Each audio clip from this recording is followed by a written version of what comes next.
Good evening, and welcome to Big Z Sports presentation of high school football. Tonight, DAC Vitamins and Minerals, the Tuscarawas Insurance Agency, Novellus, and TMK Valley Propane presents the Ridgewood Generals hosting the Indian Valley Braves. Tonight's game is also brought to you by the First National Bank of Denison, WM Commercial Roofing, Wood Electric, and Keim Home Center. Now let's head to the Hartzler Quality Housing Mobile Studio for the best coverage of high school football with Big Z Sports.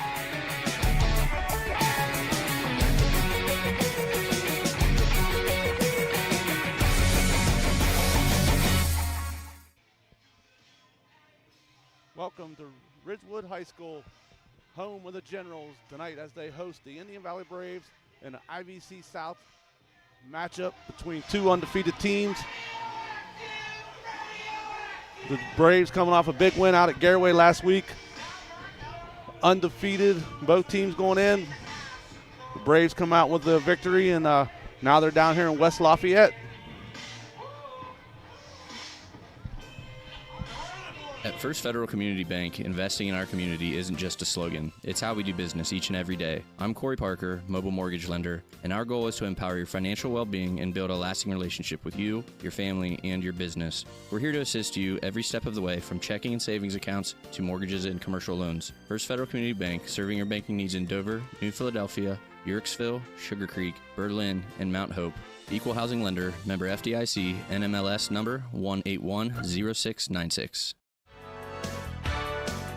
Is there anything better than high school sports? Hi, this is Dan Hosteller of Ferris Chevrolet Buick Toyota. High school sports brings out the best of our high schools and our communities, and the people at Ferris have always been behind the importance of athletics and academics. Just like we believe in the great cars and trucks that we sell and service every day. Like high school sports, we are a great tradition in the area. Ferris on the Wabash, New Philadelphia.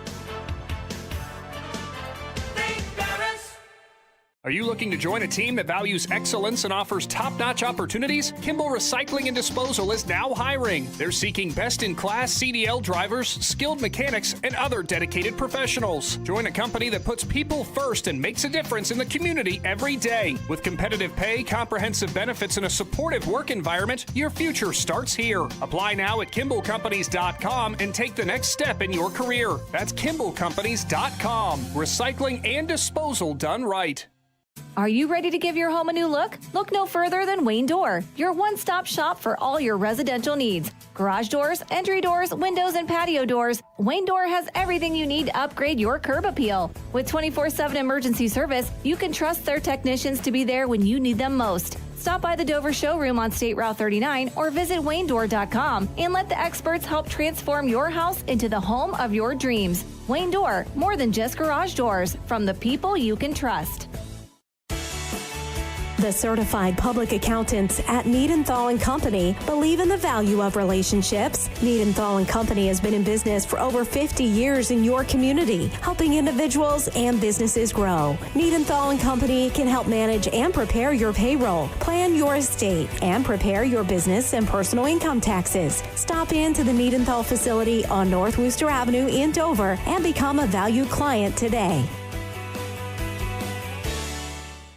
Is your vehicle banged up? Do you want fast, professional service to get you back on the road? Then call Impact Collision in Newcomerstown. Whether you need auto glass replacement, paintless dent repair, assistance with warranty and insurance, or just a free estimate, Impact Collision has you covered. So next time you need a repair, call Impact Collision in Newcomerstown. 740-492-0987. Open Monday through Friday, 8 to 5. Schedule your appointment today and let Impact Collision work for you. Let the experts at Bear Carpet One in Sugar Creek help you pick out the right window treatment for you. Bear is now carrying Alta Window Fashions. Their cost-effective, made-in-America blinds and shades come in many styles. Honeycomb, roller shades, wood, faux wood, aluminum, and vertical blinds. Even custom shutters in many fabrics and materials. Alta blinds and shades can be automated through a remote, smartphone, or even voice. Come check out Bear's Alta display.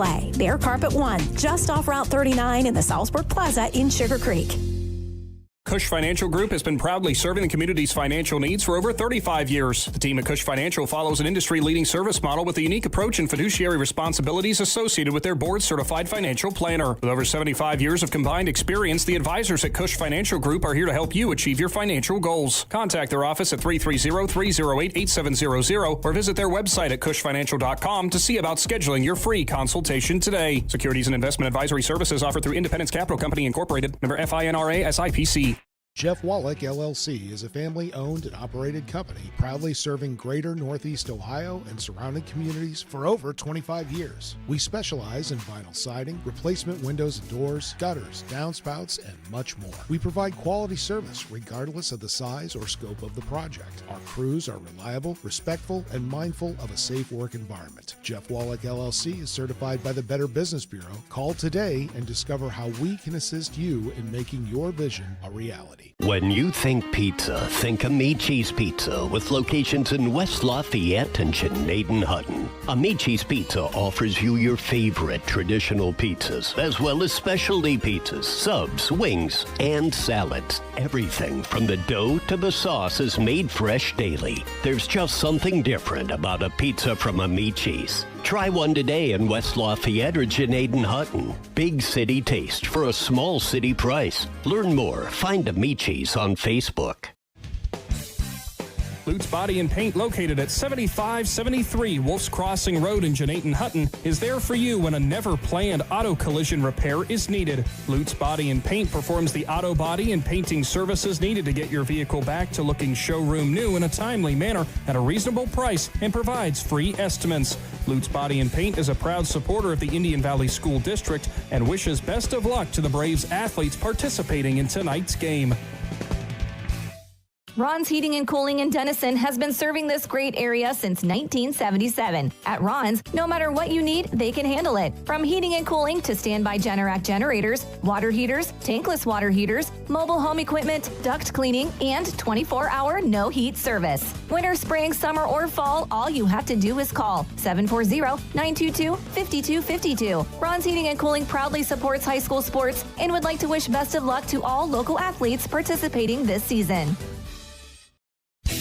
Top Notch Auto on East Plum Alley in Janaden, your one-stop shop for all your vehicle needs, offering an experienced staff that can handle just what you need to keep your vehicle running at its best. Top Notch Auto specializes in diagnostics with state-of-the-art diagnostic equipment. Whether your vehicle needs routine maintenance or major repairs, Top Notch Auto can handle all your vehicle needs. They also offer a large selection of tire brands, including Goodyear, Kelly, and Cooper, just to name a few. Find Top Notch Auto LLC on Facebook or call them at 740-561-4100. Hey there, football fans. For over 60 years, Hampshire Insurance has been a cornerstone of the Sugar Creek community. We specialize in home, auto, life, commercial, and farm insurance. With our friendly and efficient service, you can rest easy knowing Hampshire Insurance is providing a path forward when the unthinkable happens. Give us a call at 330-852-4087. Hampshire Insurance, proud supporters of high school sports and your trusted neighbors in Sugar Creek.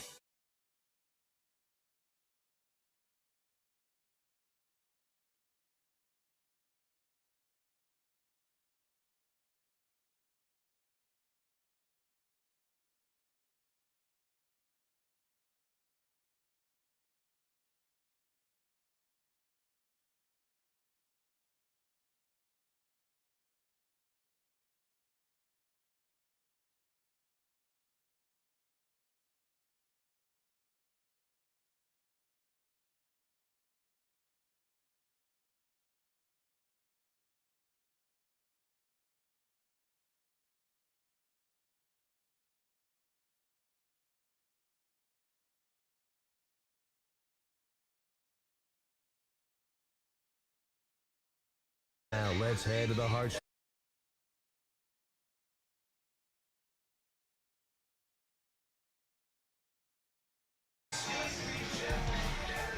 It is almost time for one of the most highly anticipated matchups of the entire year. Good evening, everybody. Big Z Sports is live from West Lafayette as we get set to watch the Indian Valley Braves take on the Ridgewood Generals, a battle of the undefeateds and many say could determine your IVC champion from their side of the conference. Nick McWilliams, Shannon Thomas, and Tim Plants will be joining you here tonight from the beautiful field here at West Lafayette and Ridgewood High School. We'll also have Dalton Patterson walking around there doing social media as well. Shannon, goosebumps almost every single time coming in. Yeah, I mean, it's great to see all these people here and the crowd and stuff, and sitting here trying to get my stuff done, and I got Dusty Braun over here interrupting me. He's trying to steal my chair. But, the atmosphere coming into this place, I mean, we rolled in at 5 o'clock, and there were already people standing in line to get in, and then looked out here at 6 o'clock. You can't get into the parking lot. People all along the road, people backed up against the fence over there. I mean, if you've never been to a football game at West Lafayette, you need to come down here, because the way this community takes high school football on a Friday night, it's the epitome of the movie Friday Night Lights. They shut the town down, and everybody will be here. Yeah, it's a whole different world for certain here whenever we talk about football in General's territory. But I got to say, the interesting thing, no surprise at all, Shannon, the amount of Braves faithful who were lined up at 5 o'clock when we got here. It's about a 35-minute drive from Janaton if you get caught behind a tractor, maybe 37 minutes. But we pull in the parking lot, and there's Indian Valley people standing in line already. They know what this game means. They know that they took down a big opponent last week in Garaway, and they know they got another one ahead of them tonight. And like you said, and the guys were talking on the pregame show, that you don't look past the opponents. You don't look past week 9 and week 10. But everybody knows pretty much that tonight is going to have the driver's seat for the IVC South Championship. If Indian Valley can get over that hump tonight, then all they got to do is close it out. If Garaway can pull off the upset tonight, which it will be an upset on paper, Indian Valley is the better team. If Ridgewood can defend their home turf and get the win, then they're looking forward to week 10 out at Sugar Creek. I think it's at Sugar Creek this year, but it might not be. I can't remember. But anyhow, it'll come down between those two teams for the IVC South title. Yeah, I mean, given what we've seen from both of these squads throughout the year, Ridgewood has handled pretty much everybody. We know their defense has barely given up anything throughout the entire season. Indian Valley has survived 2 absolute slugfests when it comes to the Dover Crimson Tornadoes and the Garaway Pirates. Both these teams are battle-tested. Both these teams know each other so well, and both these teams have their eyes on that IVC crown. It is going to be an incredible night for high school football right here with Big Z Sports. Whether you're tuned in at 99.9 or live streaming us on the Big Z Sports YouTube channel, thank you so much for making us the home of high school football in Z Country. Stick around, everybody, because we're going to take our first time out, and when we return, we'll be talking to Indian Valley Braves head coach Matt Lancaster about this matchup. Kickoff, everybody, is going to be on the way soon. You're listening to the Wood Electric Pregame Show live from the Hartzler's Quality Housing mobile studio. We'll be back after this. Do you hunt, fish, sew, or have a hobby that you would like to share with someone? Hi, this is Noah Sugg with Big Brothers Big Sisters, and we are faced with our biggest commitment in matching 56 littles with bigs. We will match a little with you that shares the same interests and enjoys the same things, so you can do what you enjoy and change the life of a little at the same time. To learn more, we ask you call 339-6916 or visit bigs4kids.com/volunteer. Thank you. PAC Drilling, a family-owned and operated company since 2005 in Bolivar, takes pride in being an economic oil and gas drilling company. PAC's objective is to contribute to American energy independence through profitable development, operation, and marketing of oil and natural gas wells. PAC also employs operating technicians to oversee each and every well drilled to maximize its productivity and longevity. Contact PAC Drilling at pacdrilling.com.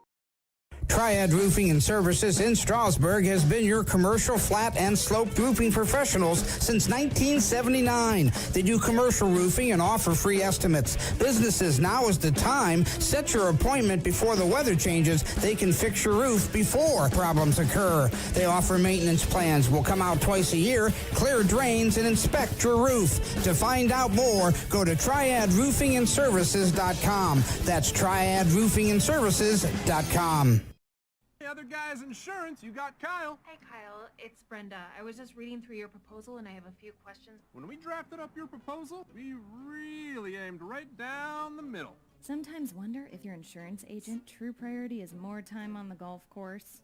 At Hummel, we do insurance differently. Our expert advisors help you not only mitigate risk, but operate more efficiently, decrease employee turnover, and increase your bottom line.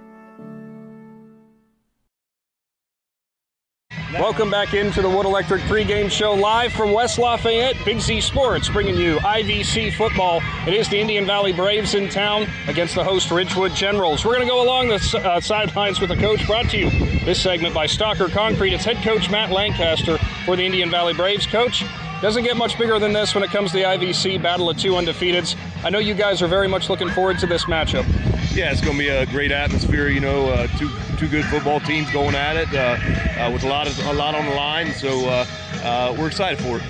Now, whenever you're coming off of a game like you guys had last week, an emotional win, of course, you guys got over that hump against the Garaway Pirates, and now you're sitting at the top of the IVC with Ridgewood right now. Is there anything you guys have been talking about with your players to not let that, get in your minds too much when you have a job in front of you tonight? Well, sure. We talked about that a lot early in the week. Have a short memory. We don't languish or celebrate very long because we got to get right back at it, and that's especially true this week with another big game. So our kids have come to practice and worked hard this week, and we've worked on fixing a number of things this week in practice. So it's been a good week of practice, and I don't think our kids have, are celebrating that. They're moved on. They're ready for this big one tonight. Now, I know I'm going to be asking you about Grady Kinsey, just an absolutely incredible night again on Friday night, but I'm going to go on the other side of things that you have to give a ton of credit to that offensive line. How has the Braves line really grown this year to keep allowing those big numbers to come through? Yeah, they've done a good job. We got 4 guys out of 6 back from last year, so that's always great when you got experience up there. And we've developed some depth along the way too. Last week we had to start Coy Haney at guard. That was his first time starting this year. In the biggest game of the year up to that point, and he did a good job. So now we know we've got another piece that we can use whenever we need him. We'll get Brogan O'Connor back tonight to take that spot back over. But Jackson Bircher does a good job with at the tight end spot, and David Stryker's been phenomenal at tackle for us, and Hunter Peterman at center. Having your kind of quarterback of the offensive line there, it's been important. So those guys have been big, and Grady will give those guys all the credit. Now, Coach, whenever you're looking at the Ridgewood Generals, I mean, it's a team you guys are obviously very familiar with, a little bit different style than you got from Garaway last week, a lot of downhill running, a lot of quarterback runs. What have you guys been talking about with your defense in terms of being ready for that physicality? Well, we've been focused this week on fixing our defense. We weren't pleased with how our defense played last week, and we haven't been overall pleased with the progress of our defense. So it was operation fix our defense this week, and we got after it on that side of the ball. So we're hoping to see the results of that tonight, against a very good football team in Ridgewood. They got a number of guys offensively that can hurt you, especially their quarterback. He's good with his feet, dangerous runner, and good through the air as well. They got a couple guys that they like to hand it to. 33's a good running back. 13-7, they got some guys on the edges that got some speed. And their offensive line's really good. So it's going to take all 11 reading their keys and doing their jobs. And finally for you, Coach, I know you've been doing this for a while. Indian Valley's had a lot of great success in recent years for a while now.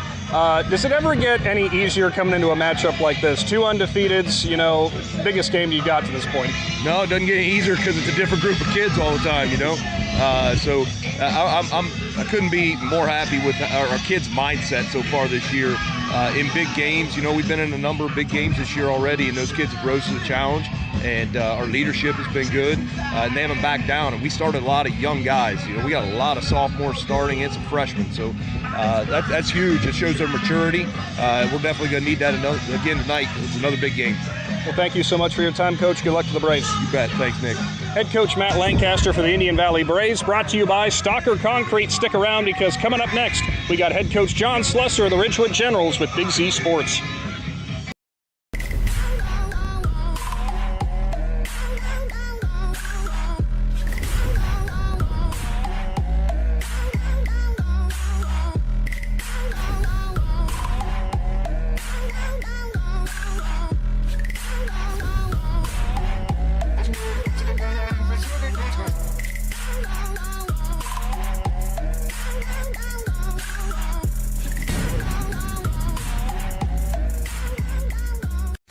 When you're traveling to the game, there's a great way to see your directional map on a new radio from Cartoons in New Philly. Just plug in your phone, and all your maps and apps and Bluetooth devices are right on your radio. Cartoons carries a wide selection of Apple CarPlay and Android Auto radios from all of the name brands. From 7-inch screen radios to 10-inch screen radios, Cartoons has you covered. Stop in and see them on display and let Cartoons give you a demonstration. Cartoons, 517 West High Avenue in New Philly. Be there. Wendy's new breakfast 2 for $3 Biggie Bundles let you create your own delicious combo. Choose from a sausage biscuit, egg and cheese biscuit, small seasoned potatoes, and a medium hot coffee. But it's obvious which combo's the best. Sausage biscuit and small seasoned potatoes. Well, maybe it's the fresh cracked egg and cheese biscuit with a medium hot coffee. Or 2 savory sausage biscuits. Whichever you pick, you can't go wrong. Choose wisely. Choose Wendy's new 2 for $3 Biggie Bundles. Limited time only. U.S. price and participation may vary. Not valid in a combo. Single item at regular price. Ready to unleash your inner champion? At T County Boxing Academy in New Philadelphia, we're not just about throwing punches. We're about building confidence, discipline, and strength. Whether you're stepping into the ring for the first time or looking to sharpen your skills, our expert coaches are here to guide you every step of the way. Train like a pro, fight like a champ. T County Boxing Academy, where champions are made. Sign up today and start your journey to greatness. Welcome into your Wood Electric pregame show, BIG Z Sports Live from West Lafayette, as we've got the Ridgewood Generals playing host to the Indian Valley Braves. Massive IVC showdown set to get underway here tonight at 7 o'clock. And joining us along the sideline, we'll go with the coach brought to you by Stocker Concrete. It is head coach John Slusser for the Ridgewood Generals. Coach, I know I don't have to tell you, but it doesn't really get much bigger than this, does it? No, it's a nice night for football, right? I got to tell you, I was impressed you just said all that without reading it. That was impressive, man. Well, it's better than Dalton, right? That was impressive work by you. I'm thinking, holy cow, how does he remember all that? Now, Coach, looking at what you guys have before you, I wanted to talk a little bit about that game you had last week with Sandy Valley. Handled things rather well. You had an offense that, if I'm not mistaken, it was you were 5 for 5 on your first drives of getting touchdowns. I'm sure that kind of efficiency is what the Generals strive for. Right. I thought we played a really, obviously, good first quarter there night at Sandy. I was proud of my kids. We came out ready to go on the road, and they were real focused. Thought we, for all intent and purposes, put the game away in the first quarter. Obviously, we got a different opponent tonight. Anytime you're playing in Valley, you worry about number 22 and how good he is. You worry if you can get him to the ground. That's going to be the key. I mean, I thought Garraway did a really good job last week. He ended up with, 350 yards or 30 and 4 touchdowns. So I hope we can do a little bit better, but I am not counting on that. Well, Coach, you guys, I think something that really helped you out last week and has helped you out throughout this season, you've got dynamic playmakers, but Grant Lammers, again, was a cool hand in terms of running the offense, whether it's running or passing the ball. You guys have talked so much about how well he's been doing, but your offensive line, giving him that time and opening up those running lanes, how do you feel the Generals line has grown this year? That was one of our concerns coming into the year, how good we'd be up there, and I've been really proud of those guys. I thought they've done a good job. I think we've gotten better each game, but that's always one of our things we check for, how physical are we up front. Obviously tonight we're going to have to be real physical, hopefully control the ball a little bit, keep the ball away from them. Now, looking across the Indian Valley, you already mentioned probably the biggest thing that you guys talked about was trying to stop 22 or at least slow him down, Grady Kinsey for them. But you guys on the other side, like we said already with your playmakers, we saw a lot of different guys getting their hands on the ball last week. How much do you think that could play into Ridgewood's hands there if you've got so many different guys that they have to worry about keying on? Well, it's big because we've said all year we have 5 or 6 guys that can handle the ball. We're going to be missing Matt tonight, Humphrey, which it's a big blow for us. But we have other guys that are playmakers, so we're going to need all of them to step up. And I think we've done a good job all year of giving other people the ball, so we're not too dependent on one guy. So hopefully that won't be a big issue, and some of our other guys will step up. Now, we just got to ask for one final thing here. Right before you guys took the field, I don't know if you play it every single time, but it's not what you're capable of, it's what you're willing to do. Does that sound right? Yeah, we played that tonight, right? So tell me a little bit about that. I just heard it today, thought it sounded really cool, so I put it on. It was kind of cool. I just found it. All right. So how does that tie into your message, though, tonight for Ridgewood to take before they take the field? Well, I don't think anyone, including me, thinks we're the favorite here tonight, right? So, we're going to have to do things that probably are a little out of our comfort zone or, a little bit above our pay grade. Somebody's going to have to be a little bit special tonight. hope they, upsets happen because one team plays a little better than they are and the good team plays a little less than they are. So we'll figure it out, and hopefully that works for us tonight. Thank you so much for your time, Coach. Good luck to the Generals. I appreciate it. Head Coach John Slesser for the Ridgewood Generals, brought to you by Stalker Concrete. Stick around. We're going to wrap up your Wood Electric pregame show next and get to the night's kickoff from West Lafayette. Hi, this is Zarek with Dover Philly Heating and Cooling. How healthy is the air you breathe? When air quality outside is bad, you can breathe easy inside your home with air purifiers, high-quality air filtration, and other fine products from Dover Philly Heating and Cooling. We are your local trained comfort specialist in downtown Dover, providing 24-hour emergency service since 1981. For all your home comfort needs, call us at 330-343-5511. We look forward to hearing from you. Thank you. The Tuscarawas County dairy farmers want you to know that low-fat chocolate milk is a great choice for student-athletes and hard workers. It provides the nutrition needed after practices, games, or a hard day at work, and it tastes great. Low-fat chocolate milk is packed with carbohydrates for energy, proteins to repair muscles, fluids to rehydrate, plus vitamins and minerals to help build strong bones and bodies. It's the official beverage of the Ohio High School Athletic Association. Tuscarawas County Dairy Farmers. Farms, family, food. Hi, this is Jan McInturf. The past 30 years, the residents in and around the Tuscarawas County have made the call to the realtors and staff of McInturf Realty for buying and selling of residential and commercial properties. We truly live in a great community, and in all of those communities, there is nothing better than high school sports. For myself and all the agents and staff at McInturf Realty, we would like to wish all the area athletes good luck this season. And make the call to McInturf Realty, 330-364-SOLD, or find us online at McInturfRealty.net. Fall brings cool evenings, football games, and weekend camping. Muskingum Watershed Conservancy District has the perfect way to recharge after a long week at work. A place to sit around a campfire making s'mores and relax as you watch the snapping and flickering flames dancing under the moonlight. Choose a campsite at Atwood or Tappan Lake Park for your fall weekend getaways. Camping is the perfect way to spend an evening under the stars with family and friends. For more information, visit mwcd.org. The Saron name has always been known for truck sales, and once you see our inventory, you'll understand why. At Saron, Chrysler, Dodge, Jeep, Ram, and Dalton, you'll find the largest selection of new trucks and SUVs in the area. Shop our inventory at SarshoneCDJR.com or stop in and visit us on the corner of Route 30 and Route 94 in Dalton. Saron, Chrysler, Dodge, Jeep, and Ram. Get your own at Saron.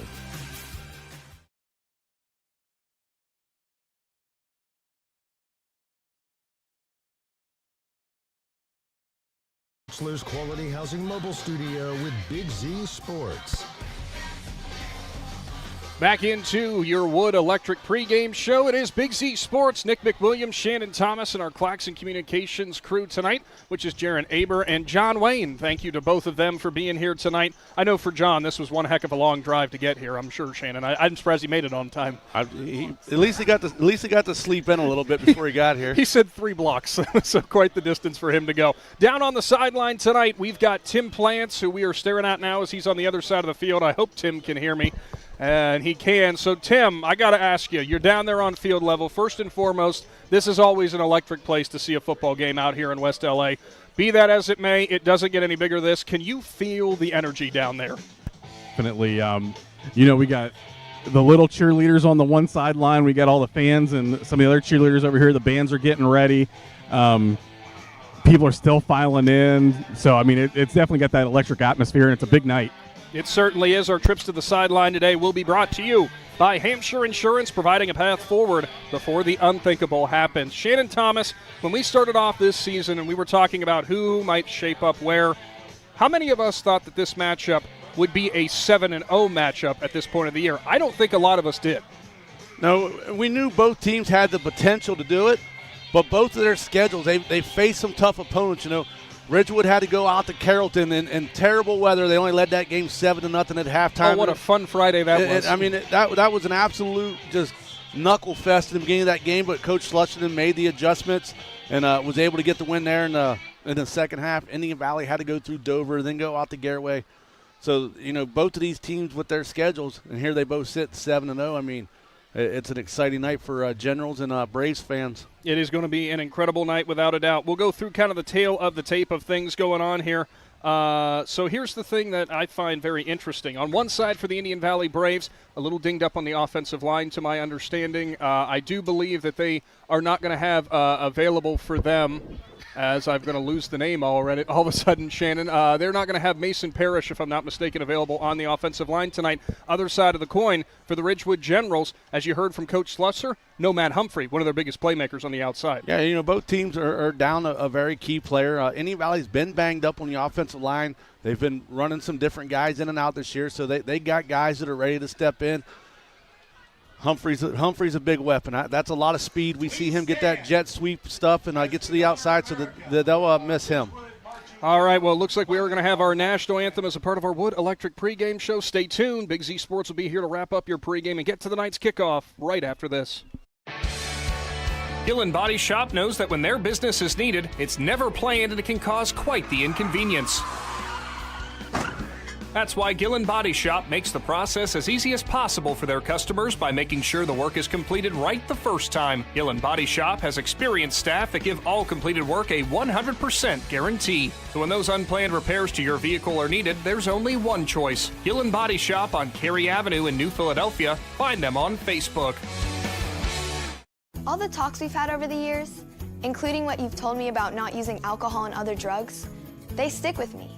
And believe it or not, they really do make a difference, especially at times that matter most. Hey, want a drink? No thanks, I'm good. So thank you, Dad, for talking and preparing me for what's ahead. Thank you for talking. For more information about talking with your kids about underage use of alcohol and other drugs, visit underagedrinking.samhsa.gov or go to empowertusk.com. This is Brian Williams, commercial lender with the First National Bank of Denison. The day you decided to open your business, you planted the seed. As your roots become stronger, the First National Bank of Denison is here to help your business grow. Strong businesses make strong communities, and because we live, work, and raise our families here, your business benefits us all. Whether you need more space, equipment, or inventory, come see us today for your next business loan. We are a local bank with local decision makers, and your success is our greatest reward. At the First National Bank of Denison, we have our roots where others have their branches. Equal housing lender, member FDIC. This is RJ Jacobs from DAC Vitamins and Minerals. Did you know that DAC Vitamins and Minerals has more than 40 proven equine supplements that include daily multivitamins, joint, digestion, reproduction and fertility, calming, and many other specialty products? DAC also carries a complete line of livestock products called DAC Show Contender. Feed DAC Vitamins and Minerals to get the competitive edge in the show pen. We've been feeding champions since 1983.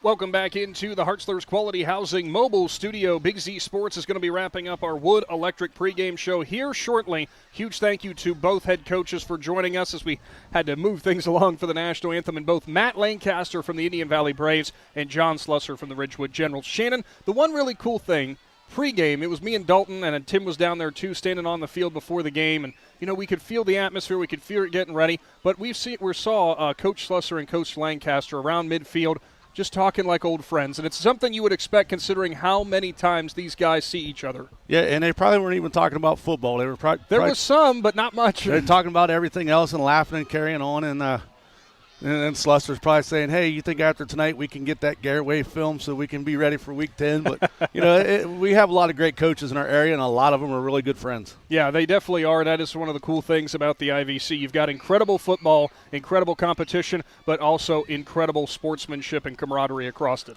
Listen, we go to these football games. We have a lot of fans here. We get messages at the station. We got people from North Carolina watching, people from Florida, Colorado. We got a new one. Okay.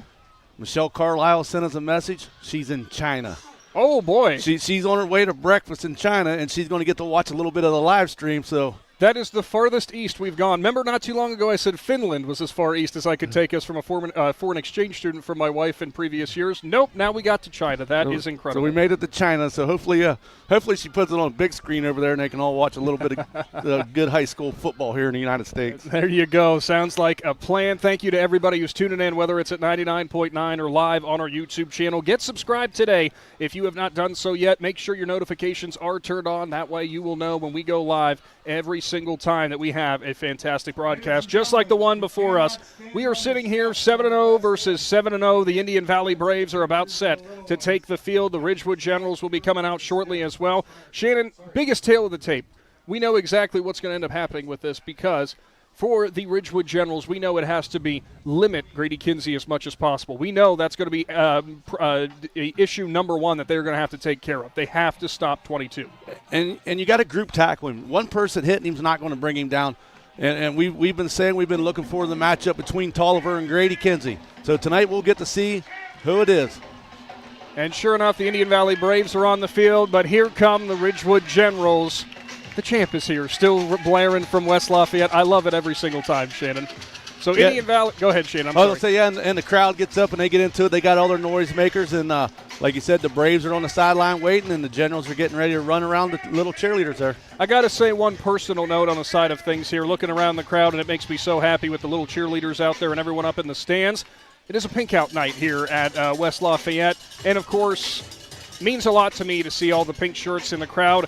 My mom fought breast cancer for 14 years, and every time I get to see high schools honoring that and recognizing Breast Cancer Awareness Month, that's all right by my book. Thank you to everybody doing that tonight. Yeah, my wife lost her mom a really long time ago to breast cancer, and it's in her family. So to see, and they do it well down here. All the adults are wearing pink, all the kids.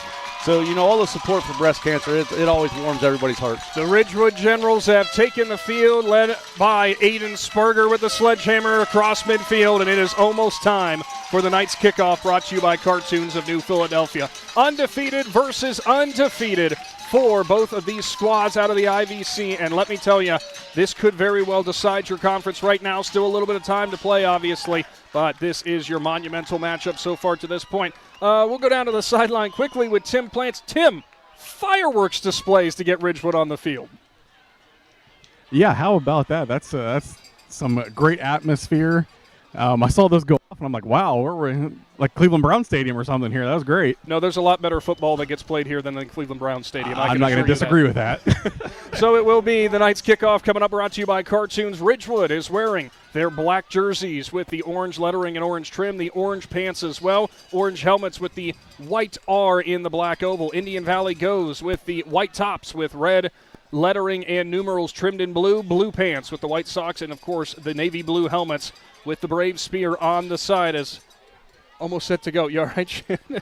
I was trying to think if I remember to get your extra pair of eyes out. Did. And you did. They're sitting right there. So I kind of was in a rush tonight trying to get things set up and everything that was going on. But I think we got it all situated around. What do all these coaches say about overcome adversity? What we did just to get on your airwaves. Thank you so much for joining us tonight. It looks like it will be Ridgewood who will be receiving the opening kickoff. As, of course, a huge thank you to Dalton Patterson, who's providing our social media tonight along the sidelines. All of those posts you'll be seeing thanks to the hard work of Dalton, who knows a little something or two about being here in Ridgewood country.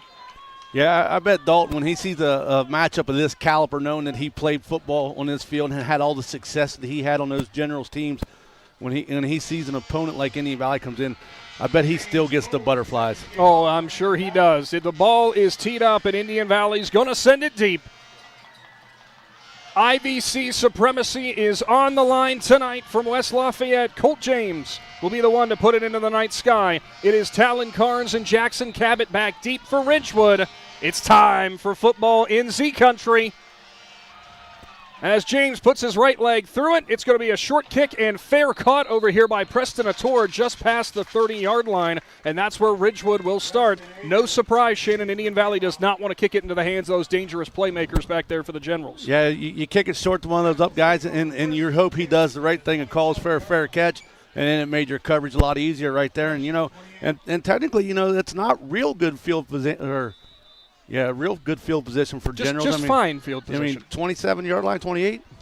So Ridgewood will split things out of the shotgun. 2 wide receivers stacked out on the right, 1 in the slot. Lammers has a running back at Aiden Sparger to his left. He'll read straight off the left side. Indian Valley breaks down, missing a tackle and drawing him out on the outside. Lammers does go out of bounds eventually. Making that tackle there for the Braves was number 15 in Brett O'Connor. Yeah, the Braves did a good job right there, making him come clear across the field. They was able to get good pursuit, pushed him out of bounds right there. Only about a 3-yard gain right there. Pickup of 3, as Shannon mentioned there. We know Lammers is somebody who likes to put the ball on the ground. He is a hard-nosed runner as a quarterback. They'll spread things out even further. 3 wide receivers, 2 on the right side of the formation. A wing off the right side. Sparger, fake to him. Lammers goes up the middle. He has nowhere to go. Titan Peterman comes breaking through and will sling him down. Actually, take it back. It is not Titan Peterman. It's Hunter Peterman, his brother. Hunter Peterman. Boy, don't tell Hunter I said it was Titan. Yeah, big brother might get mad if he thought it was his little brother. But Hunter did a great job right there. He read his keys, never left his spot. He didn't go with the fake like the other side of the line did, and he was able to drop him right there at the line of scrimmage. So quickly goes to 3rd down and 8. 11:20 showing on the clock in the first quarter. Ridgewood versus Indian Valley right here with Big Z Sports. Same formation. 1 wide receiver split out left, 2 right. They'll move the tight end this time to the left side of the formation in shotgun. Sparger lines up on the right of Lammers. Lammers is going to roll out that side. Underthrows the pass, and it is tipped into the hands of the defender, and it's an interception for the Braves. Yeah. Grabbing it there is O'Connor. Nope, Eric Golder, 25. Oh, it was 25. My mistake. I thought it was 15. Good eyes, Shannon. Eric Golder makes a highlight reel play to start off this ball game, and Indian Valley's in plus territory. Yeah, it looks like he tipped it himself. Looked like he deflected it and then went over and made the interception. So that's huge right there. Indian Valley will start on the Ridgewood 35, 1st down and 10, and out comes the Braves offense. That has to be a great feeling for the senior in Golder. They'll line up now with a H-back off the front of the formation, and it was a direct snap to Grady Kinsey and a whistle already. I think somebody got started early. Yeah, false start on the Braves right there. So that will back the Braves up rather 5 yards, and they'll start back on the Ridgewood 40 now. Now, Shannon, in that quick change situation, sometimes your offense is a little amped up, a little too geared up. That might be why you have the false start. Yeah, so sometimes you'll get an up back beside you or something. They'll get leaning and kind of just fall forward before they're able to go. 2 wide receivers right side of the formation. Jackson Bircher, the tight end, motions from left to right. Riker Williams, direct read, gets a block from Kinsey. And Williams goes up the middle, well past the original line of scrimmage, and will fall forward to the 32-yard line. Give him a gain of 8 on 1st down. Yeah, nice job by Williams right there to find the hole, stay with his blockers. The secondary for the Generals had to come up and make the tackle right there, but, that was after he got about 7 yards or so. 2nd down and 7 now. Ball on the Ridgewood 32-yard line. Of course, all the updates tonight and all the area high school football action available on the Big Z Sports Facebook page. 2 wide receivers split out right. Rowan Pacine out far. Eric Golder in the slot. H-back lines up in front of Williams. Direct snap. Grady Kinsey looks for room up the middle. Runs into the back of his center. Pushing the pile. Still driving all the way down to almost the 20-yard line as Grady Kinsey kept those legs churning, and it's enough for a First Federal 1st down. Yeah, he just took the whole pile with him, his players, Ridgewood players, and finally Carnes was able to slide down his back and wrap both legs up to bring him down. A gain of 11. 1st and 10 now. Knocking on the door of the Jeff Wallach LLC red zone. 1 wide receiver will split out left. It's Colt James. They're going to put trips receivers in the bunch over here on the right on the near sideline by Ridgewood. Now Kinsey's going to motion into the slot on the left. It's an empty backfield for Riker Williams. Williams goes back to pass, fakes the screen, now looks for room, and it's a busted play. Williams is getting the ball ripped out, somehow still holds on to it. It was Logan Sesser who was trying to strip it. Yeah, he did a nice job right there. Williams kind of just stood right there hoping to see if it would open up. But the big guys up front for Ridgewood just kind of blew up the offensive line for the Braves, and big loss right there. Back to the 25-yard line. Shannon, I don't know about you, but that looked like a busted play because it looked like Williams didn't know what to do with the ball. It was a loss of 4, 2nd down and 14 now. They'll go back out of the red zone. Now they'll do heavy formation, I form. Kinsey off the right side. Stiff arm pushes forward into the red zone, dragging a defender on his leg, and he'll get up to about the 18-yard line as Grady Kinsey had a man. I think it was Aiden Sparger who he was dragging. Take it back, it's Jackson Cabot. Yeah, Cabot got a hold of one leg, and he was dragging him down the field a little bit before he finally was able to bring him down, but there's a nice little gain right there, so now it's 3rd down and medium. Back into the red zone, 3rd down and 7 upcoming. The Ridgewood faithful coming alive early. 8:50 showing on the clock in the first quarter. No score. It will be a shotgun formation. Kinsey to the left side. Tight end and Faulkner off the left side. Motion man, Golder from the slot. It will be a handoff to him, and somebody got started early again as it's another false start. Yeah, that one's on Grady Kinsey. Grady Kinsey turned and started running to the left before the ball was ever snapped. So that third and manageable, third and kind of medium, make it third and long as Indian Valley backs up to the Ridgewood 23. Shannon, this has been an interesting drive for the Braves, who got the ball after an Eric Golder beautiful interception. And now they've been kind of going a few steps forward, a few steps back. Haven't really gotten very far yet. No, and I can guarantee you Coach Lancaster is not going to be happy about the penalties on this first drive. 3rd down and 12. They'll break the huddle. 2 wide receivers right side. Nearest to us is Owen Faulkner. Golder's in the slot. Jackson Bircher off the right side at tight end. Pistol. Williams. Play fake. Kinsey. Back right corner of the end zone. Jump ball. Faulkner goes up and plays defense and somehow knocks it away from the defender. It was almost an interception in the corner. That was a great defensive play back there, as I believe it was Chase McQueen on him. Yeah, McQueen did a great job. Got in position right there. Faulkner tried to put his hands on his back to get separation, but the problem was Faulkner should have tried to come around to the front of him because the ball was a little bit underthrown right there. And now it's 4th down. Without a field goal kicker, the Braves are going to have to go for it right here. 4th down and 12 upcoming. How many plays do you have for 4th down and 12 on your opponent's 23, Shannon? That's the interesting question. Well, when you're Indian Valley, really you just got Grady Kinsey, but they got him lined up out wide. They will do a bunch with trios on the left side. Riker Williams is going to fake to Jackson Bircher. It's a throwback, and Bircher's wide open. Indian Valley scores on 4th and 12 from the 23-yard line, and they fooled everyone in the stadium, Shannon. Everybody went. Everybody fell for it, but me and you, we watched Jackson Bircher roll out here on the side. Nobody went with him. Williams did a nice job, set his feet. Nice little throw over here. Bircher runs it in for a touchdown. 23 yards to pay dirt for the senior tight end for the Braves. And Riker Williams is right on the money. Shannon, that was the second time they lined up those receivers bunched out on the left, and that was the second time that Williams rolled that way, but it was their first little wrinkle to that on the throwback. We know how much Indian Valley likes to throw back to the other side of the field on screens. Yeah, and I just sets it up for later on that they'll stay with Bircher, and somebody on the other side will probably end up open. Braves are going to go for 2. It's a pistol. H-back in front of Kinsey. Riker Williams to his right. Kinsey throws the lead block. Williams is going to walk in for 2, and it's an 8-0 lead for the Braves. Indian Valley strikes first blood from West Lafayette. Stick around. Big Z Sports is back after this Kush Financial Group timeout. Hi, I'm Zach Motice with the Tuscarawas Insurance Agency. For all your auto, home, farm, and business insurance needs, contact our team at the Tuscarawas Insurance Agency. Or stop in and see us at one of our 3 locations in downtown New Philadelphia, Sugar Creek, or in Strasburg, providing excellent service to the Tuscarawas Valley since 1885. Everyone here at the Tuscarawas Insurance Agency would like to wish all area athletes good luck this season.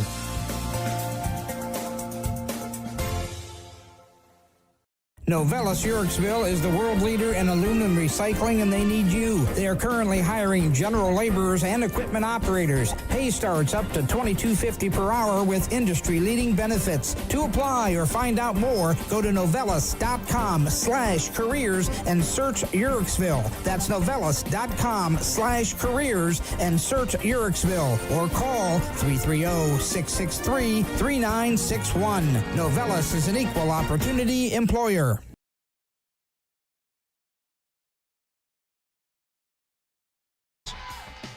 Welcome back into the Hartzler's Quality Housing Mobile Studio. That's almost an onside kick for the Braves as it only went past the 40 and rolled into the hands of Preston Ator. Shannon, that almost worked out in favor of Indian Valley, but heads up play by Ator. Yeah, Ator actually kind of backed off a little bit because the guy in front of him was rolling back like he was going to catch it, and then he went forward, and it kind of got Ator out of position. Looks like the ball will be lined up now for Ridgewood at their own 37-yard line as they look to bounce back after a 3-and-out. Technically not a 3-and-out. Their first drive ended by an interception. Shotgun. Trips wide receivers on the right. They'll be stacked. Now one on the left. In shotgun formation, Sparger lines up on the right of Lammers. Lammers is rolling out to his right. Now he's got some open field in front of him. Past the line of scrimmage. Dances down the right sideline. And a great first down run there for Grant Lammers, who rolls forward towards a first federal first down. Give him a gain of about 8.5. Yeah, Lammers does a great job. I said when he does his rollouts, he kind of keeps that ball cocked all the time. So the defensive backs, they got to stay on their wide receivers. They do their job. But then at the last second, Lammers pulls it down, and there's really nobody there to contain him because he done beat the edge. How many high school quarterbacks have you seen, Shannon, who keep their eyes up the way Grant Lammers does? That's why he's got so much success. Yeah, most kids pull the ball down instantly and want to run, and he's always looking downfield. Shotgun again, H-back left side. It's going to be a direct read for Lammers off the left. He runs past the first down. Grady Kinsey grabs him and flings him back into the backfield, and it is very close to a first down, and it looks like they are going to give it to him. A gain of 1. It's a first federal first down. Lammers running into the hands of Kinsey. That is a movable object meet. What is it?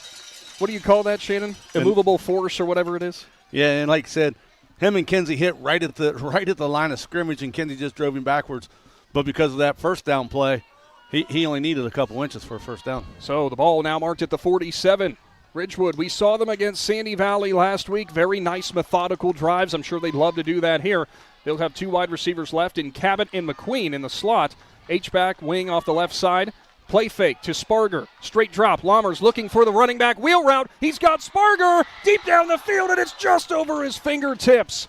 We saw the wheel route coming as it was Sparger who streaked down the sideline, had some open space, just couldn't put it on him. Yeah, he got away from Eric Golder right there. Golder kind of bit a little bit on that fake inside, took one step inside. Sparger was able to come around, get down there. Hostetler was about a step late getting over there. But like I said, he overthrew him, so that one kind of bailed him out a little bit. Ball now at the 47, 6:48 showing here in the first quarter. 8-0, Indian Valley leads Ridgewood.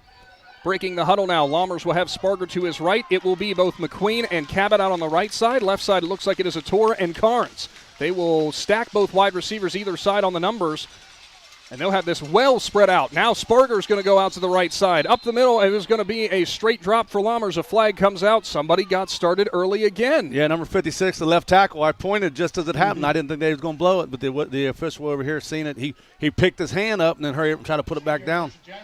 So penalty problems, kind of an issue for both teams early. Yeah, both coaches are, not going to be happy when this first quarter ends.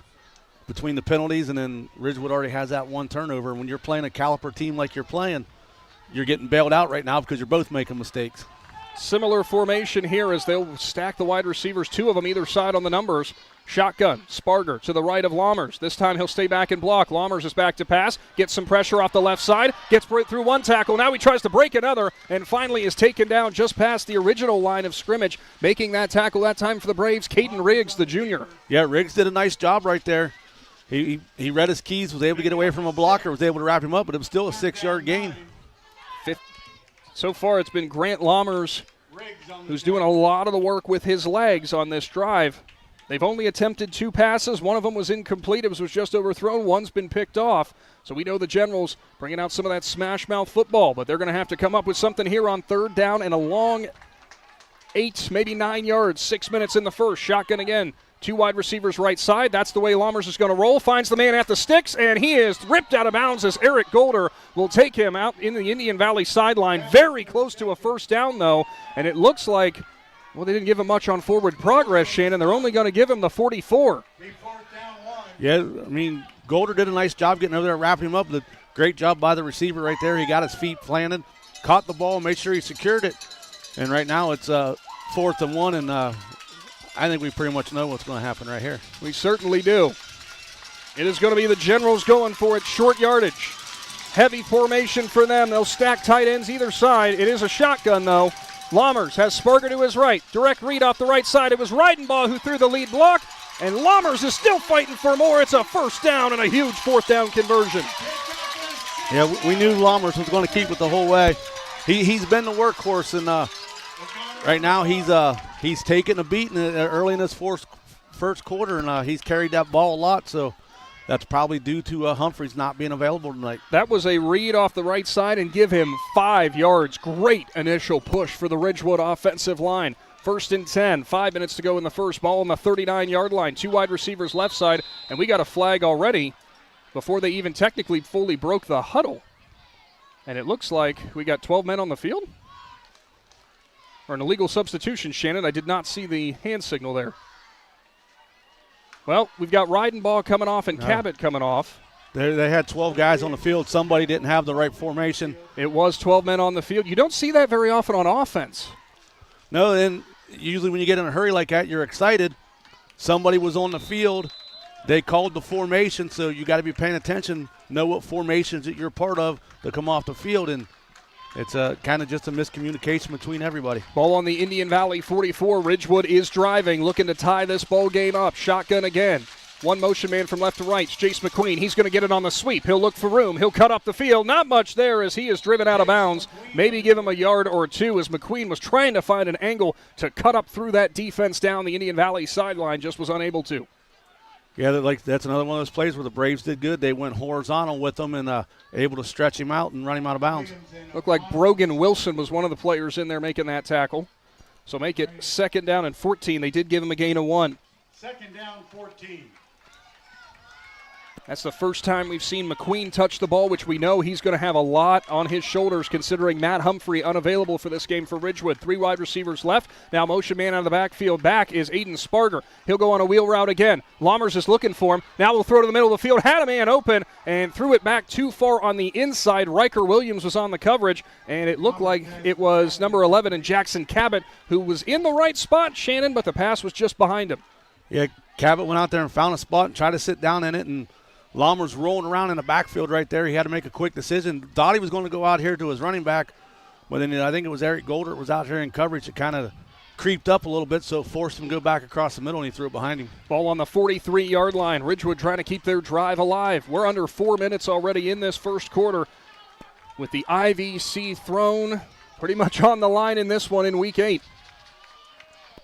As it will be a shotgun now. Aiden Sparger to the left side of Lammers. Low snap. He pulls it up. He'll roll left. He's got an opening. Flag comes in from the back judge. Lammers is looking for the first. He's got the corner, and he's going to have it as he goes out of bounds. But we'll see what this flag is as it came in quickly. It's going to be a hold against the Generals, and it wipes out a first federal first down. Yeah, it looked like it was on the back side of the offensive line right there. I seen somebody get twisted sideways, and usually if a defensive guy is chasing your quarterback and he gets spun around backwards, typically there's a hold there. So now that penalty will move Ridgewood back and wipe out what was a great run for Lammers, who was very close to the first. If he didn't quite have it, would have put him back into 4-down territory without a doubt. Now the ball will be marked back on their own sideline at the 47-yard line. So 3rd down, and I don't know if you're a mathematician, Shannon. What would it be, 24 now? Yeah, that's about 23 yards to go. Oh, 23. So close. Ridgewood breaks the huddle. They're going to put 3 wide receivers right side now, isolate 1 man out left. It will be Lammers in the shotgun again. He's got Sparger to his left. Straight drop, Lammers looking, gets some pressure off the edge, jumps over a defender, sidesteps another one on the inside. Still got a lot of pressure, still trying to find room, and he is finally taken down as Colt James was one of the ones who grabbed him. And the other one who finished off the play as well looked like it was number 52. Yeah, Hunter Peterman. Peterman in the backfield again. Peterman was the first one to get to him to flush him. He came forward. He missed Peterman. Then he missed, I believe it was Jackson Bircher. He got away from him, and then he just ran out of time as Colt James finally come around and cleaned him up. I think everybody in the box for Indian Valley had a chance for that sack, but Lammers just keeps moving so smoothly. However, it is a loss of 2, and that means it's punt time. 2 returners will be deep for the Braves. As the punt is in the air off the leg of Sparger, it's actually a wobbly kick, and it's going to roll, though. Eric Golder lets it go. It's back to the 10-yard line, now picked up at about the 11. And what a great punt there for Aiden Sparger, which will pin Indian Valley deep. Yeah, he got it off his foot nice and clean, and it kind of fell in no man's land right there, and Eric Golder told everybody to get away from it, and it took a General's bounce right there, and it rolled a good ways. So 1st and 10, ball will be on Indian Valley's own 12-yard line to get things rolling after a touchdown pass from Riker Williams to Jackson Bircher open up the scoring. Under 3 minutes to go in the first. I formation, 1 wide receiver outright. Williams turns, hands it off, almost falls on the handoff, gets it in the hands of Kinsey, who's trying to stiff arm into the second level, and Grady Kinsey is going to have a house call on his first carry unless Jace McQueen runs him down, who's coming out of nowhere. McQueen made it close at the 5, but the Braves score from 88 yards out as Grady Kinsey stiff arms in the second level and finds pay dirt. Yeah, they look like they had him stopped again. Like we said, you got to wrap him up around the waist, and you hate to see kids slide down the hips, but that's the way you're going to have to tackle this kid. You can't try to go at him low, and you can't go at him high. You got to get in his midsection and bring him down. and he just shredded him, and he was gone. What a run by Kinsey, but what effort for McQueen for the Generals, who ran all the length of the field to try and run him down, but was just unable to do so. Braves up 14-0. They're going to go for two. Shotgun, two wide receivers out wide on the right, one left. Motion man from left to right's Bircher. Williams rolls, pump fakes, now delivers in the back of the end zone, and it's over the head of his tight end and Colt James, so it remained 14-0. It's a Kush Financial Group timeout. Big Z Sports is back after this. TMK Valley Propane is embracing remote tank monitors. Are you tired of going outside to check your propane tank or forget to order your propane on time? TMK Valley Propane now provides reliable remote tank monitoring technology. Let TMK Valley Propane take the worry away, provide timely delivery, and never run out of propane again. Thank you for your trust in TMK Valley Propane. All the way with TMK, service with a personal touch. This is Jordan Hartzler. At Hartzler's Quality Housing, our goal is to help customers achieve the dream of home ownership. We have been a family-owned, affordable housing business for over 40 years. We value our customers and have the knowledge and experience to help you walk through the home buying process from start to finish. Conveniently located just off I-77 in New Philadelphia, stop by and browse their model homes or learn more by visiting hartzlers.com.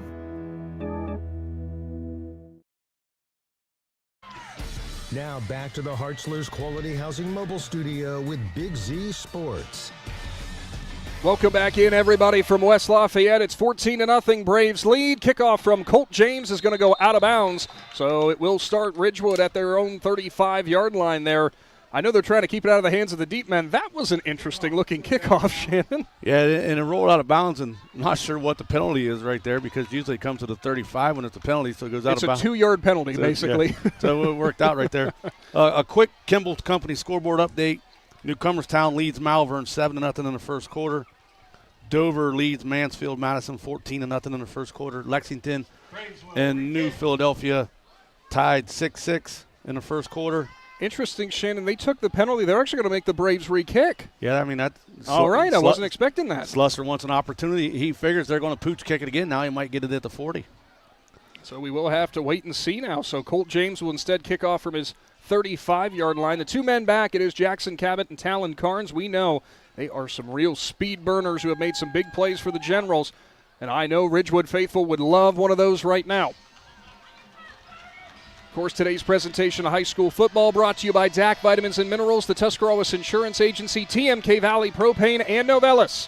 Let's try it again. Colt James with the Cartoons of New Philadelphia kickoff. He does put it deep into the hands of Carnes, in and out of his hands. He'll go back to his own 6 and grab it. Looks up the middle, now cuts left. And he gets wrapped up by a whole host of Braves returners at the 15-yard line. Carnes had a daylight for a little bit there, Shannon, but just couldn't find the hole after it sealed quickly. Yeah, Jackson Bircher come down there and met him head on and knocked him down. And that kind of was a play that kind of backfired right there by making him re-kick. So ball will be marked officially at the 16-yard line, which is where Ridgewood will take over 1st and 10. They had a decent drive going last time, but some miscues for them ultimately led to them punting it, setting up that Kinsey 88-yard touchdown run. We'll see what Ridgewood now has dialed up. Late substitution checking into the ballgame for them. Looks like 62. I don't have a 62 on my roster, Shannon. I was going to say the same thing. There's no 62 on our roster. So it will be a pistol formation this time. Lammers lines up in front of Sparger. 2 wide receivers left, a wing off the left. Sparger turns, puts it in the belly of Sparger, who's going to have room, and he's going to have a stiff arm on the edge out of the 26-yard line. Aiden Sparger with a nice run. His first carry of the night, picks up a first federal first down. And there's a different look that the Generals have had so far, and it looked good. Yeah, everybody was kind of keyed on Lammers right there, and Sparger was able to go out here around him. Not sure who the wide receiver was out here, but got to give credit to that young man. He made a block out here. He sealed that corner, and that's what broke him around the edge. So Bryce Tolliver checks in the game for the first time on offense for the Braves. Preston Ator will line up on the right side, too. Jackson Cabot near side, Jace McQueen in the slot beside him. Lammers lines up with a wing on his right side, and it is Tolliver beside him on the right. Lammers straight up the middle, gets some nice room before he is taken down, as a couple different Braves will converge up to about the 30.5-yard line. Nice carry on first down. Yeah, it looks like Bradley Barr got to him first, and a couple other players come in to help him clean it up. 2nd down and 6 upcoming. Although maybe could have given the gain of 5. Some other players checking back in. Talon Carnes back into the game. Luke Reidenball's back in. We'll jump down to the sideline, brought to you by Hampshire Insurance for this next play. And Tim Plants. Tim, a little more smash mouth to start things off for Ridgewood this drive. Yeah, definitely, and they're starting to move the ball a little bit. I think it's good for them to mix it up, and they're going into pass right now. Indian Valley's in the backfield, though, really quickly. Lammers is taken down. It's Gavin Garbrand who comes in on a late blitz straight up the gut and takes him down in the backfield. Boy, Shannon, I might have jinxed him there as I was going down to Tim to talk about that new look on those runs. Didn't work out that time. Well, then I'll let you answer the questions from Coach John Slesser if he wants to know about the old Big Z kibosh. Yeah, it's my fault this time, isn't it? That sack will officially move Ridgewood back 7 yards. 3rd down and 13. Ball on the 23-yard line. Shotgun again. Lammers with Sparger to his left. One wing off the left side. 2 wide receivers this side. 2 ISO wide receiver on the right. Lammers straight drop. Looking in the middle of the field to deliver on a throwback screen. And it goes into the hands that time of Jace McQueen, who is lit up right at the line of scrimmage. Yeah, and I think that was... It was Hunter Peterman again. Hunter Peterman. Outstanding performance for that young man on defense tonight. He did not fall for it. Everybody else kind of went away from it, and he stood there and waited for him in the center of the field. They actually did give him a loss of 2 on that play. I thought he got back to the line of scrimmage. Instead, it'll be 4th down and 15 now as the final seconds are ticking away in this quarter. They are going to have to run a play, though. Jace, it will be the punter deep in Sparger for Ridgewood, who will send it into the night sky. End-over-end kick. Fair catch from Eric Golder at his own 45. Now 18 seconds showing. Indian Valley takes over again. Shannon, this is something we haven't seen Ridgewood have to deal with necessarily on the offensive side of things, this amount of pressure that's coming up the middle from the Braves. Yeah, the Braves, they're doing a good job with the pressure coming up the middle. Like we said, the only time we got to watch Ridgewood twice this year against Sandy Valley, there wasn't a whole lot of pressure. They was able to do what they wanted. Carrollton kind of made them struggle a little bit in the first half, but Coach Slesser was able to make adjustments and pull away for that win. So it's going to be interesting to see what Coach Slesser then will do right here after this first quarter ends when he gets his players over here and he's able to talk to all of them. Should be the last play. It will be an H-back in front of Riker Williams, who will play fake to Grady Kinsey up the middle. Williams pulvers his shoulder and nearly bulldozes the defender for Ridgewood, but way to stay with it, though. Talon Carnes held on to him. It's a gain of 7, and that will do it for our first quarter from West Lafayette. Indian Valley leads Ridgewood 14-0. Big Z Sports will return at 99.9 and on our YouTube channel coming up right after this. Are you neglecting your building's 5th wall? Did you know something as simple as a clogged drain can lead to a destructive roof leak? Protect your business assets with WM Commercial Roofing's Umbrella Care program. This program will provide you with regular maintenance surveys and repairs to extend the life of your roof. Invest in your business with our top quality materials, advanced techniques, and skilled craftsmanship. Are you ready for a reliable partnership? Visit our website, wmcommercialroofing.com, and follow us on Facebook and Instagram to learn more. Wood Electric has been trusted with all of your electrical needs for over 30 years. They are the place to call for residential, commercial, and industrial work. Wood Electric is available 24 hours a day and ready to help with any electrical problem, outage, or installation. Wood Electric, serving Tuscarawas County and beyond since 1988. Like Wood Electric on Facebook or find them online at woodelectric.net.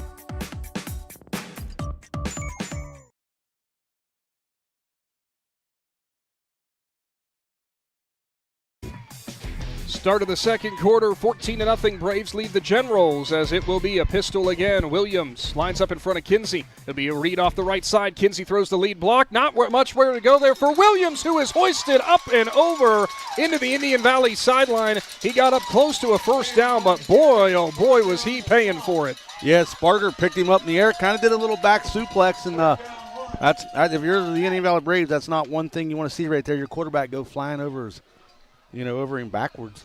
Now 3rd down and 1. They only gave him forward progress for one. Sparger, as we've called him before, Shannon, in the middle of this Ridgewood defense, just a bulldog for them, who has had a lot of great years here in West L.A. I formation, motion man from right to left is Golder. Under centers Williams, turns, fakes it to Bircher, goes to Kinsey instead. He'll find some room, stiff arm in the second level again. Man running in behind him, he'll stiff arm another as he goes down to the 20. And just like that, Grady Kinsey takes it from the 46 to the edge of the red zone. Yeah, like I said, he got out there. He's so low to the ground when he runs, and he sees somebody coming at him. He gets even lower. He's asking you to come in and hit him, and he just pushes guys off of him, and McQueen was able to finally run him out of bounds. A 28-yard carry, so on 2 totes, Kinsey has over 100 yards tonight. They are in the Jeff Wallach LLC red zone. 1st and 10, shotgun. Williams has Kinsey to his right. 2 wide receivers left. Tight end will motion in the backfield with him. Lone wide receiver out on the right in Faulkner. Direct snap, Kinsey. False start again. Riker Williams got started too early this time. Yeah, it looked like Williams got started early. Looks like Golder got started early, so I just kind of wonder if there was a little delay in the snap or not, but it doesn't matter. It's still 5-yard penalty. So now back out of the red zone again. It's like I'm giving them the Big Z kibosh when they get in the red zone, both these teams. So it will be 1st down and 15 now. Indian Valley with some substitutions. As it looks like Colt James will sit. They'll bring in somebody else to line up off the left side of the formation here. Not sure who that is. Looks to be number 24, Kellen Coates. Kellen Coates in. Pistol again. Golder motions all the way to the left side of the field. Somebody got started early again. It was Coates. Back-to-back false starts for Indian Valley, and their sideline cannot believe it. And you don't want to throw him under the bus, but when you're coaching, you're the last guy down there on the line of scrimmage. You're supposed to kind of looking out your peripheral vision yes. and watch the ball, and then he went a step too quick.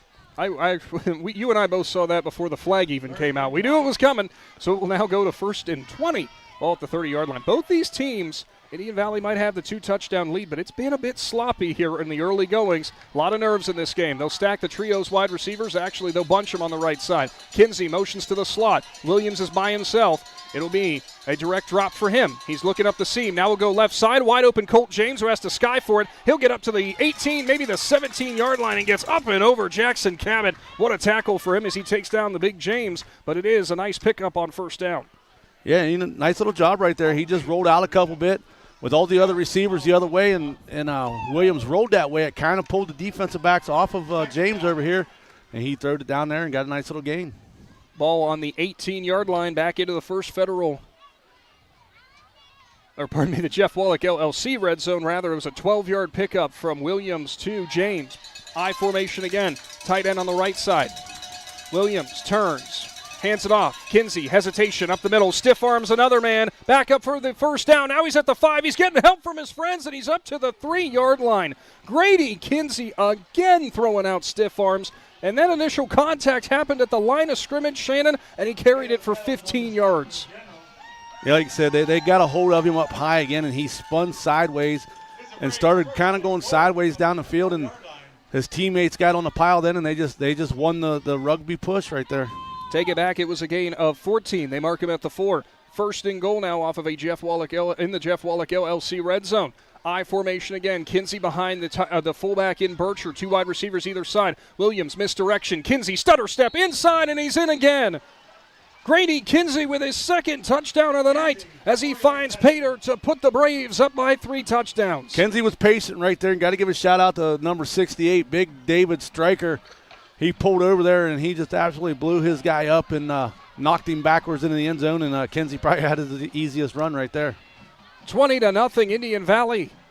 It's widening their lead, under 10 minutes to go before halftime. The Braves taking it to the Generals early on as Colt James will line up for the extra point.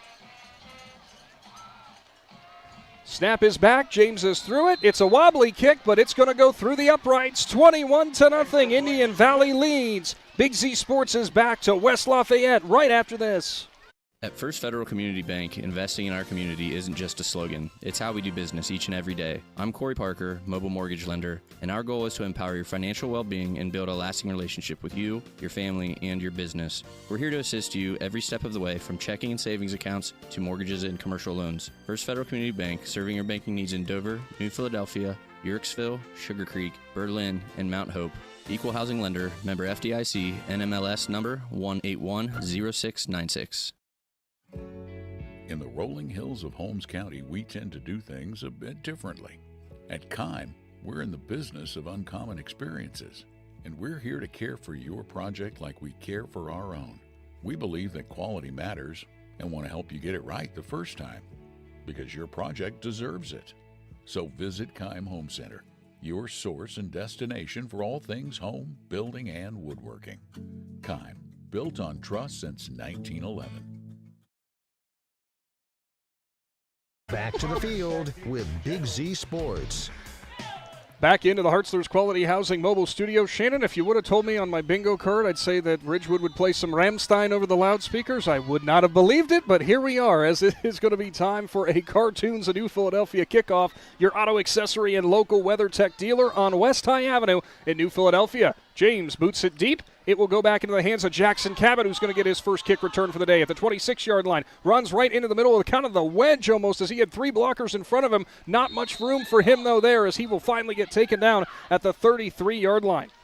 We'll do a couple more Kimble Companies scoreboard updates. Harrison Central and Waterford are tied at 7-7 in the second quarter. Canton South leads Fairless 7-0 in the second quarter.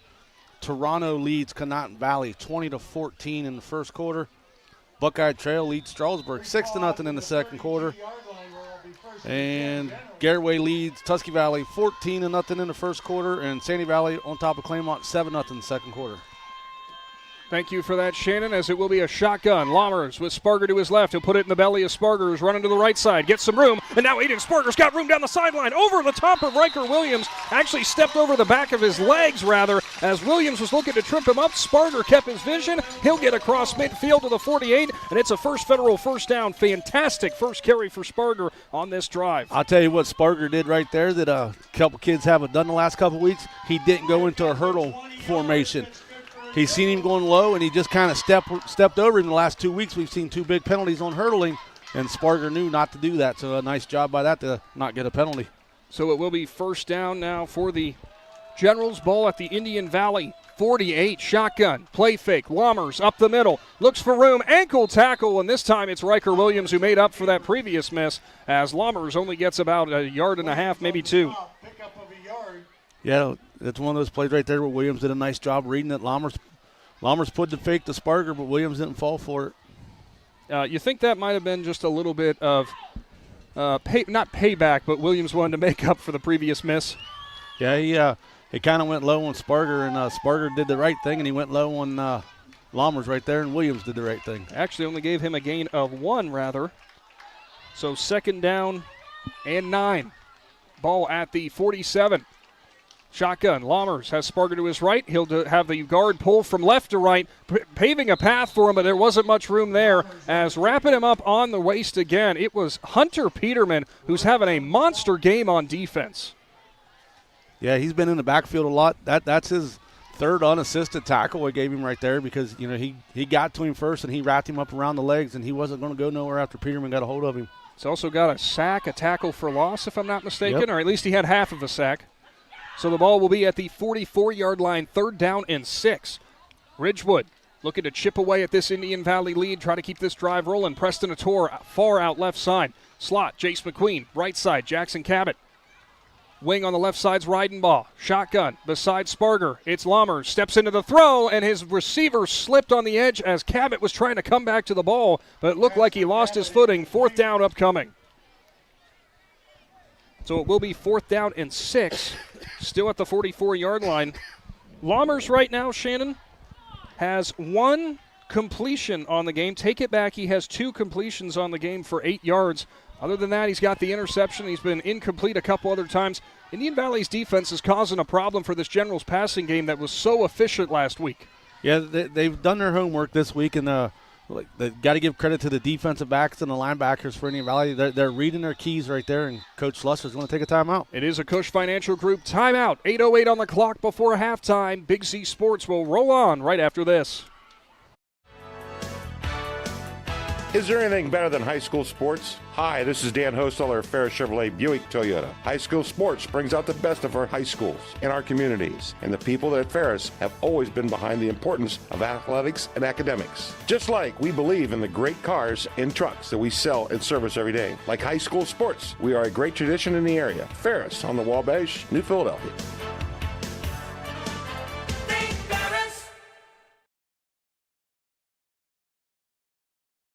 Welcome back into the Hartzler's Quality Housing Mobile Studio. 21-0, Indian Valley leaves Ridgewood here before halftime. 8:08 showing before the midway point. Shannon Thomas, are you having fun away behind my back? Listen, they were playing Beastie Boys, and you got to see some of the older people in here dancing. It was hilarious. I called it out. It's a big fourth down play here. Shotgun. Lammers has Sparger to his right. 2 wide receivers either side of the formation. H-back left. Fake to McQueen. Tries to go up the middle. Peterman can't wrap him up, but it is finished off, and it's Jackson Bircher. Another sack for the Indian Valley defense, and the Braves take over. Yeah, I mean, Bircher's going to get credit for the sack. He did his job. He come through, but Hunter Peterman was the first one to get to him, kind of spun him around, threw him backwards about 3 yards, and then Bircher come in and finished him up. And like we said, Peterman's having himself a whale of the game, and he is also the center on the offensive line. He's the quarterback for the offensive line guys, and it's an outstanding game for that senior. So the ball will be at the 46-yard line, and Indian Valley right now could put this game in a very difficult spot to reach if you're Ridgewood, as they are already up 21-0, looking to add more. Shotgun. They'll stack the wide receivers on the right side. It's Kinsey, straight up the gut. He's tripped from behind. Flag comes flying in. Certainly looks like it's in the area of a hold. Yeah, it's definitely a hold over there. And I want to say it was the right tackle, but I'm not sure who it was. So I'm not going to call out a name. Regardless, it's going to back Indian Valley up 10 yards, so they'll instead start their drive at the 36. So Indian Valley on offense right now, Shannon, they have only run, if I'm doing my math correctly here, 17 offensive plays, and they've scored 21 points. That's a pretty good recipe for success. Yeah, I mean, the offense is doing great things whenever they're going forward. 1st and 20 now from the 35. Yes, very much so. It'll be a pistol again. Williams rolling to the right. Steps into it, delivers it high over his receiver's head in James, who had turned around at about the original line of scrimmage. Instead, Williams kind of delivered it almost to midfield. It was a nice throw if he was about 4 feet taller. Yeah, we've seen James make some really good catches this year, jumping up and getting them. He had that video highlight touchdown down there at Indian Valley, Sandy Valley game, but he kind of looked like he wanted to jump, and he seen the ball go by. He's like, I have no reason to try for that one. So the ball is at the 35. Did you get your 50-50 ticket out, Shannon? Nah, I was busy out driving down the road looking at the scenery. Somebody's going to be a happy person around here. Some happy folks here for sure watching some great high school football. It'll be an I form. Fake the pitch. End around to Owen Faulkner. Ridgewood has it mapped out. He's going to get drugged down in the backfield, and there's going to be a block in the back, too, because Jace McQueen was in the backfield and got shoved from the Indian Valley blocker right behind him. Oh, they've seen that one on film, Shannon. Yeah, and Slusser's going to decline that one because it was such a big loss. That will bring up 3rd down now. Not sure how much they said Faulkner went backwards. Well, it started at the 35-yard line. That would be a loss of 5 then. There you go. So 3rd and 25 now. How many plays you got for 3rd and 25, Shannon? Grady Kinsey. That's not normally in a lot of people's playbook unless you're Indian Valley. We'll see what happens. It'll be interesting to see what the play is right here. If Coach Lank just goes with something simple or if he lays it out there.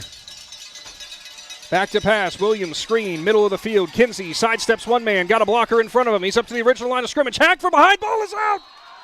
Ball is out on the sideline, but it looks like they're going to keep the clock running. They're going to call him down by contact. Oh, the man coming up from behind didn't see what defender it was. He tomahawked it and pulled it out beautifully, but the official says that Kinsey's knee was down. That would have been a huge turnover for Ridgewood. Yeah, and see if Indian Valley brings out the punt team right here, and they sure are. It looks like Colt James is going to back up the punt right there. And so officially, it was a run of 16 for Kinsey on 3rd down. 4th and 9 from the 47. Colt James is back deep to punt.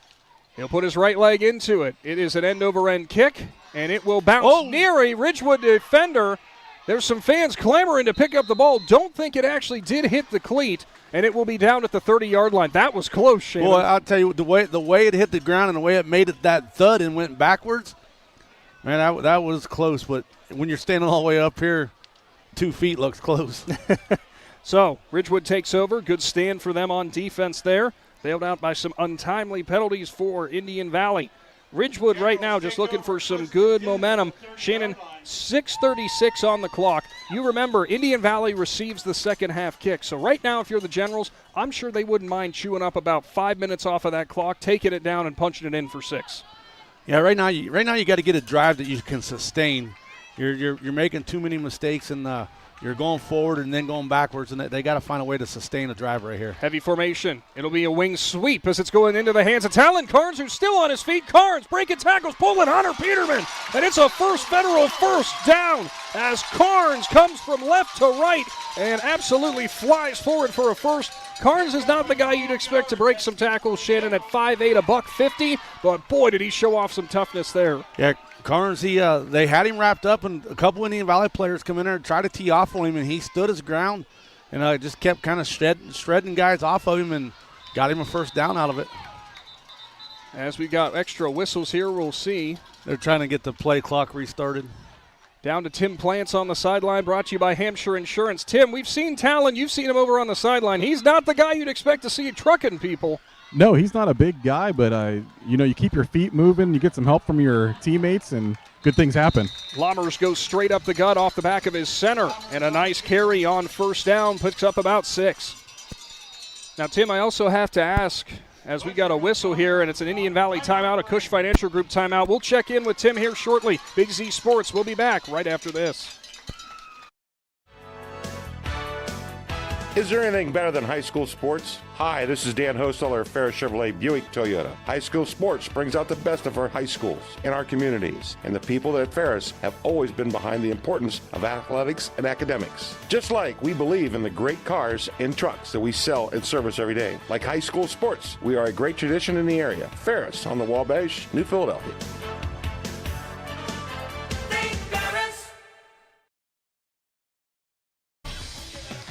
Back to the field with Big Z Sports. Oh, it's a dance party in West Lafayette all of a sudden. Under 6 minutes to go before halftime. It's Ridgewood ball. Now we'll go down to the sideline with Tim Plants, brought to you by Hampshire Insurance. Tim, I'm going to ask you about the Indian Valley physicality. However, have you noticed what I've noticed? Look what Ridgewood's lining up on offense now. They're putting wings on either side. They're tightening things up and going with some power football. Yeah, they've got to find something to crack that Indian Valley defensive front. Indian Valley's been a wall on defense, and they're definitely winning the line of scrimmage battle right now. So hopefully some. Hand it off. Go ahead, Tim. I'm sorry. Oh, that was close. That was a great play call. Coming around the corner, had a guy open, just couldn't get the end around pass to work. Thank you for that, Tim, as it was a handoff to Bryce Tolliver, who flung it back to Jace McQueen, who tried to go down the field to Talon Carnes and just underthrew it. As a little trickeration, Shannon. We'll see if they go back to the power run now. We got to run a trick play once in a while to keep everybody honest. Ball still at the 48-yard line. Ridgewood with possession. They'll have wings either side, tight ends either side of the formation. Shotgun. Lammers motions a man in the backfield. Play fake to Carnes. False start again. Boy, Shannon, we might set a record between both these teams for most false starts and illegal procedures at the start. Yeah, and I think what happened right there is Indian Valley, the Grady Kinsey was at linebacker. He's seen something. He started yelling, so him and Eric Golder come in and started pushing the linemen over like they read their keys or something, and I think that kind of frustrated the offensive line right there and made one of them go quick. So now it'll be a 3rd down and 9 instead of a 3rd down and short. How would you describe the formation, Shannon? You got a tight end either side. Actually, you got 2 tight ends right, 2 wings either side at the 40. Motion man in the backfield. Lammers out of the shotgun. Play fake. Big rush up the middle and absolutely nowhere to go. Lammers gets taken down. And the man you can give credit there for Indian Valley who got in that backfield, who kind of pushed everything backwards, it was David Stryker, the senior. Yeah, Stryker pushed everything backwards, and then Jackson Bircher and Hunter Peterman come in there, and they both met at Lammers at the same time. Like I said, the big guy up front is what caused those problems. So now it's 4th down and 11. Ridgewood's drive stalls again. Boy, this Indian Valley defensive line, Shannon, they are playing with a purpose tonight. Yeah, I mean, they got a lot to play for tonight. We've said that coming into this game that it was going to be interesting to see the attitude of both of these teams. Sparger gets his right leg into it. Line drive kick into the hands of Rowan Pacine. In and out of his hands. He's got to jump on it as a Ridgewood gunner gets down there quick. But Pacine stays on it. Tour almost had a big special teams play there. Pacine tried to catch. That ball came out like an absolute strike from a quarterback's arm, the way that was punted. Yeah, and how many times did we see that last week in the game between Ridgewood and Sandy Valley that the returner was running forward to try to catch it, and he muffed it both times, and then Pacine just did the same thing. Luckily, he was able to get turned around fast enough and beat the general player to the ball. Ball on the 27. And guys, real quick, from down here, that formation looks like a flex bone formation. Good call on that, Tim, as you got the better eyes down there than we do for sure. Williams out of the I form, goes in the hands of Kinsey, who lowers his shoulder pads through the defensive end and gets up for about a 5-yard gain under 5 minutes showing before halftime. Now, Shannon, if you're the Braves who have possession back again, those are the kind of runs you want. You want to bleed this clock all the way down, punch it in again, and take it into halftime and get that double dip, so to speak, because they do receive the second half kick. Yeah, I don't think they're going to try to use too much motion or anything right here. You don't want to jump off sides. You want to be able to control the ball right here, take it down the field and get some points out. And even if you don't get points out of it, you don't want Ridgewood to get the ball back. Williams pitch play out to Kinsey. Lead block from Bircher. Kinsey pushes through a couple tackles, and he's up past the 40. Give him the 42-yard line. It's another First Federal first down, a 10-yard carry.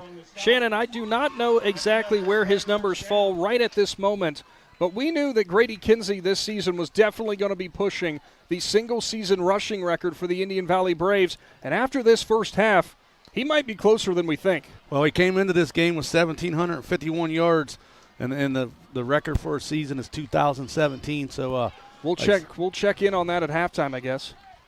And look at this as they'll do a pistol again as an H-back in front of Williams. He'll get a block from Kinsey, who comes up behind him. Williams looking for room, puts his shoulder through a tackler, still on his feet. Riker Williams breaks a couple more, and he's got another First Federal first down up to the 44. Yeah, just outstanding run right there by Williams. That was just somebody who wanted it more than anybody else. He just kind of started shoving people over, and, like you said, another First Federal first down. Gary of 12 yards that time. The first man up to try to make that tackle, Drake Angle, who got the shoulder pad of Williams right to the chest. And Williams, Shannon, is listed at about 6 foot and 175 pounds, runs a lot bigger than that. Indian Valley's probably going to have to take a timeout right here. We're down to 8 seconds on the play clock. They do break the huddle. 5 seconds showing now. Braves trying to push it up into the play. 2-1. They do get the snap off. Direct snap. Kinsey gets a block from Bircher and Williams. Cutback lane up the right hash marks. Kinsey from behind is grabbed. I buy the shoulder pads, or he would have had 6. And what a tackle there late to try to pull him down after a huge carry. I believe making that grab from behind was Carnes, but that had 6 written all over it if he could make that tackle. Carnes grabbed him from behind, but luckily for Carnes, he only got a hold of the jersey, because if he would have got a hold of that shoulder pad, it would have been a horse collar, and he got a hold of the jersey and was able to stretch the jersey, and the official seen that, so he didn't get called for the penalty. Back into the Jeff Wallach LLC red zone after a First Federal first down. A big carry there for Kinsey, has his team in business again, under 3 minutes to go. Shotgun again, H-back in front of Williams and Kinsey. Williams gets the snap, direct read up the middle, right into the defensive tackle's hands. Williams still fighting, and he is thrown to the ground as Ridgewood converges that time. One of the first men through was Grant Lammers, actually. Thought it was a tackle. Instead, it was Sparger and Lammers who teamed up. Yeah, Sparger and Lammers got to him first, and Williams was trying to shove him down the field, and Sessler come in and helped him finish it off. So now, they actually somehow did give him a yard there, Shannon. I'm not sure how. But regardless, it's 2nd down and 9. Indian Valley getting the play call from their sideline now. Braves have been mostly efficient on offense. Ridgewood has to tighten down, and it looks like Coach Lancaster's out on the field, probably going to take time out here, and certainly he will as the play clock is down to 3, 2, and 1. We'll go ahead and take a Kush Financial Group timeout with them. Big Z Sports is back right after this. Are you looking to join a team that values excellence and offers top-notch opportunities? Kimble Recycling and Disposal is now hiring. They're seeking best-in-class CDL drivers, skilled mechanics, and other dedicated professionals. Join a company that puts people first and makes a difference in the community every day. With competitive pay, comprehensive benefits, and a supportive work environment, your future starts here. Apply now at KimbleCompanies.com and take the next step in your career. That's KimbleCompanies.com. Recycling and disposal done right. Are you ready to give your home a new look? Look no further than Wayne Door, your one-stop shop for all your residential needs. Garage doors, entry doors, windows, and patio doors, Wayne Door has everything you need to upgrade your curb appeal. With 24/7 emergency service, you can trust their technicians to be there when you need them most. Stop by the Dover showroom on State Route 39 or visit WayneDoor.com and let the experts help transform your house into the home of your dreams. Wayne Door, more than just garage doors, from the people you can trust.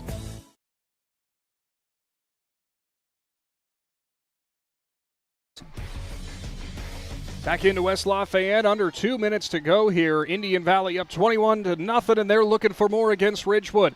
It will be an I formation. Pitch play, Eric Golder, his first carry, gets some room off the edge, but now he's grabbed, pushing towards the first down, and Golder is taken down by about 3 different generals there. Pick up on second down will push him a little bit closer to that first down. A couple different guys over there for Ridgewood, one of them at the bottom of the pile. It's that number 62 who we still don't have on our roster. Yeah, the unknown player is having a pretty good game. He's not doing bad at all. At halftime, we'll have to walk over in the main press box and get the name of that young man. Yeah, we certainly want to give him his due. Pickup of 5 yards there for Golder, a former McInturf Realty player of the game. I formation. Kinsey's your fullback. Golder's your deep man. Williams under center. First man through, and Kinsey puts his shoulder pads down, but he is shut down as a great defensive play for Ridgewood. Kinsey got to the next level, but the man who was hitting him there looked like it could have been either Jacob Jones or it could have been Parker Snyder. Couldn't tell. Timeout, Indian Valley. We'll keep it right here with a minute 2 showing Shannon. It's 4th down and 1. We know the kicking game for the Braves is not exactly as much of a threat as their offense. We assume they'll be going for it here. Yeah, they're going for it, and that's why Coach Lank just went ahead and called the timeout, get everybody over there, let them take a deep breath, make sure everybody's on the right page, and why we got a timeout. We'll do a quick Kimble Companies scoreboard update. Newcomerstown leads Malvern 14-8 in the second quarter. Dover all over Mansfield Madison 28-3 in the second quarter. New Philadelphia leads Lexington 20-13 in the second quarter. Sandy Valley 7, Claymont nothing in the second quarter. Garraway 35, Tusky Valley nothing in the second quarter. Buckeye Trail has opened it up on Strasburg 20-0 at the half. Conotton Valley, Toronto had a big second quarter. Toronto 34, Conotton Valley 14 in the second quarter. Wow, Toronto. Canton South 21, Fairless nothing. Waterford 21, Harrison Central 7. Carrollton 14, Salem 6. Thank you for that, Shannon. 4th down and 1. Indian Valley's going for it. Lone back behind Williams under center. Now he'll motion in a fullback behind him in Bircher. Kinsey's got a first federal first down and more. Wow, in the world did Kinsey break free? He was stuck in the middle of the line and burst through, and all of a sudden it's 6 more for Indian Valley. Yeah, Bircher came through and made a huge block out there. That gave him just enough to get the first down. And we thought that he was tackled after about a 3-yard gain right there. Next thing we know, he's standing in the end zone. All right, before this extra point, let's ask Tim Plants, who is a little closer at field level. Tim, that was like a Houdini trick. Where did Kinsey go? Yeah, there was a great block thrown by Jackson Bircher, and then Grady just did the rest, kept his feet moving, broke off a couple tackles, arm tackles, and took it for 6. And the most interesting extra point you've ever seen as Colt James drills the crossbar. It bounces just over the back, and it is good. I've never seen an official have to duck keep from getting hit by a ball, and it's a good kick. That one you'll have to go back on our YouTube live stream to catch that, because how in the world did that just happen? Unbelievable stuff. Under a minute here, Shannon. We will keep it because we will be coming up on to our first National Bank of Denison halftime report, where we will be talking about all this first half of action. Of course, the guys back in studio at 99.9 will bring you a breakdown of all the area games ongoing. We'll be talking to some stringers here on our halftime report. We will be hopefully discussing a little bit about what has been going on for this game. We might even bring up Dalton Patterson along with Tim Plants to get both of their insights from field level, as we'll have to wait and see, as it will be a Cartoons of New Philadelphia kickoff upcoming. Well, maybe we could turn Tim and Dalton loose and we could just have some of the Mees Pizza. Ooh, Tim was going to cue up the mic like, no, I'm coming up to get the Amici's Pizza, which, by the way, we have to give a major thank you to Amici's, who always treats us right. Alan Fulkert over there with Amici's hooked us up with some pizza pies tonight. Yeah, it's nice to get dinner for free whenever you're out on the road. No kidding. So Amici's, delicious stuff. Try him, Engine 8 and West Lafayette. Squib kick right into the hands of an up man, and what hands does he have as he grabs it at the 45? That was Bryce Tolliver. Yeah, Tolliver did a nice job right there. If it gets by him, it gets down to about the 30-yard line, but he did a nice job right there, and he gives Ridgewood pretty good field position with 55 seconds left. So now, see what the Generals can do. The Generals do have 2 timeouts left as well, so at the 45, they could do some damage and try to chip into this Indian Valley lead. Now they've spread things back out. 2 wide receivers on the left side, 3 on the right, 1 in the slot. The 2 on the far to us are actually grouped together, 1 in front of the other. Lammers is going to have to step up through the pressure. He's got a lot of room, and he's got a first down. Clock will stop temporarily to move the sticks. Nice first carry of 11 for Lammers.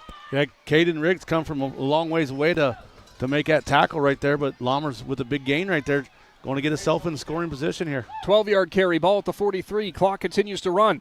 Empty backfield again for Lammers in the shotgun. 3 left, 2 right in terms of the wide receivers. Here comes Hunter Peterman through. He can't hold on to him. Lammers spins out of it. Now will step up through the pressure. Near the line of scrimmage, delivers it in the middle of the field, in and out of the hands of Ator. Boy, Lammers is a magician back there in the pocket breaking off sack attempts. Yeah, I don't know where Peterman come from right there, but he did a nice job getting back there. But like I said, Lammers did a nice job. Was able to spin away from him, come up through, kept his patience right there, and threw a nice little pass, but it was just behind him a little bit. We'll see if Tim Plains can catch up with head coach Matt Lancaster going into the half. 30 seconds to go. Lammers, same formation in the shotgun. 3 left, 2 right. Steps up, delivers it short, into the hands of Carnes, in and out of the hands of Carnes as he drops it off of the grass here. Gavin Garbrandt was coming over. Maybe Carnes heard footsteps. Yeah, he took his eyes off the balls there for a split second, and he dropped it. He picked it up to try to run it, but I don't know if he thought it was a backwards pass or not. But, you know, if the official ain't going to stop you, you're going to keep on going, and yeah, finally called him back. So 3rd down and 10 now. Ball remains at the Indian Valley 43. Back to pass. Lammers, a lot of pressure up the middle, sidesteps it over to the right, gets some room, now delivers it middle of the field. He's got a man wide open. He's got the first down. It's Carnes who is grabbed from behind and finally ridden out of bounds towards the first down marker. Making that tackle for Indian Valley. Looked like it was number 55. Could not see who got him on the back. Yeah, Brogan O'Connor was the one who was able to come over here and make the tackle. But Carnes drug him about 8 yards down the field. They're knocking on the Jeff Wallach LLC red zone. It's at the 22. I tell you what, Lammers did another good job right there because Hunter Peterman just about got to him again, but he kind of stumbled and fell at his feet. A gain of 21. 1st and 10. Lammers, shotgun, empty behind him, has to pull the snap off the turf. Riker Williams comes in and plants him, delivers it over on the sideline. Nice throw and catch. Gain of about 8 as Williams helps Lammers off the turf. 8-yard pickup. Didn't see who made that grab over there. Looked like it was Jackson Cabot who made that grab. Ball into the Jeff Wallach LLC red zone at the 14. Timeout for Ridgewood. 10 seconds here. We'll keep it here for this Kush Financial Group timeout. Tim, down. It's been a little bit quick going here for Ridgewood now on offense. They went from that, like you said, flex bone power to spreading it out, and all of a sudden they're finding a little bit of space spreading it out. Yeah, they're keeping Indian Valley off balance right now, and they're doing a great job moving the ball down the field. We'll see if they can carry that into the second half as well. Of course, our trips to the sideline brought to you by Hampshire Insurance, providing a path forward before the unthinkable happens. And right now, shaded overall in terms of the completion percentage for the Braves, for the Generals, it's been a little bit of a struggle. But now finding this kind of success, this might be the momentum you need going into halftime. You got to finish this drive off with 6, though. Yeah, if you can find a way to score right here, you got something to go in and tell your boys, like, listen, we can move the ball on them if we just quit, or if we eliminate all the mistakes and the penalties. Ball at the 14 of Indian Valley. Ridgewood's driving. 3 wide receivers right, 1 left, tight end as well, actually 2 left. Lammers in the shotgun, empty again. Steps up through the pass rush. He's got room. Lammers is at the 10. He's at the 5. Puts his shoulder down. And Grant Lammers finishes the run. Ridgewood scores from 14 yards out. And Grant Lammers gets the Generals on the board with seconds to show before halftime. Yeah, and a couple guys for the Braves made the read, but Lammers was able to use a little bit of his speed and kind of stretch it a little bit. I think it was Jackson Bircher might have got to him and slowed him up a little bit, but he was unable to get some help, and Lammers was able to drag into the end zone. Absolutely no quit from Lammers there as he barrels his way in. Jaden Smolder's going to step on now for the extra point attempt. Smolder, a very efficient kicker here for the Generals. We've seen him drill a lot of these as he'll step into it, and it will be a wobbly kick, but it's going to go in. We'll hold it here again as we got our final Cartoons of New Philadelphia kickoff for this first half. Coming up here in just a few moments, we'll be hopefully hearing from head coach Matt Lancaster heading into the half. We know Indian Valley is going to receive the second half kick. The fireworks displays back from Ridgewood or West Lafayette. As well earned for Lammers, who rumbles in from 14 yards out. Yeah, I'm kind of curious on this kickoff right here with 3 seconds left if Coach Lank will tell his guys to try to set up a return or if they'll just catch it and wait for the clock to run out and then just take a knee. Both these teams will have some adjustments to make in the second half. For Ridgewood, it's obviously going to have to be wrapping up number 22 a little bit better for the Braves. But on top of that, it's keeping their offense rolling. For Indian Valley there, I'm sure there's more than a few things to discuss after that drive they just gave up. That's a big 7 points. Yeah, Coach Lancaster and his guys probably aren't happy with the defense right there and the things they did. But you got to give it to Ridgewood right there. The boys are down 28 points, and they get the ball back with 50 seconds left there before the half, and they drove it down the field and put one in on the board. We'll see how deep Smolder actually wants to put this one. There are 2 men back at their own 10 for Indian Valley.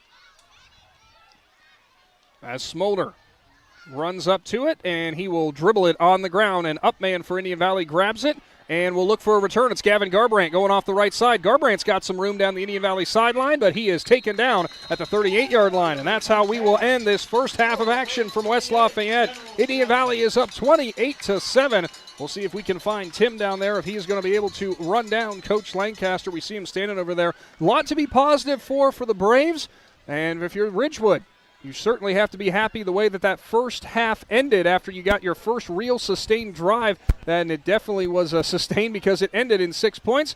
As Tim looks like he does have Coach Lancaster in the middle there, possibly, as he's walking up now into the group of the coaching staff here, and he does have Coach Lancaster. Coach, you're up 28-7. Some early uncharacteristic penalties. Give a touchdown late, but otherwise, you're up 21 in a big game. What's the message going into halftime today? Well, we took some momentum right there before half, and then they took it right back. So we got the ball coming out after half. We got to do something with it. The first drive of the third quarter is the most important drive of the game besides the first, and so it's an important big one to start the second half. Thanks, Coach. Good luck. Thank you for that, Tim, and thanks to Coach Lancaster for the words there. We'll see if we can get Coach Slusser coming out before we start the second half. We've entered the First National Bank of Denison halftime report. Stay tuned at 99.9 to hear the guys from the studio as they'll bring you a breakdown of all the scores in our area, or stay tuned on the Big Z Sports YouTube channel as we will bring you an insight for our matchup here and discuss how that first half of action shook up from West Lafayette. 28-7. It is the Braves leading the Generals. Big Z Sports is back after this.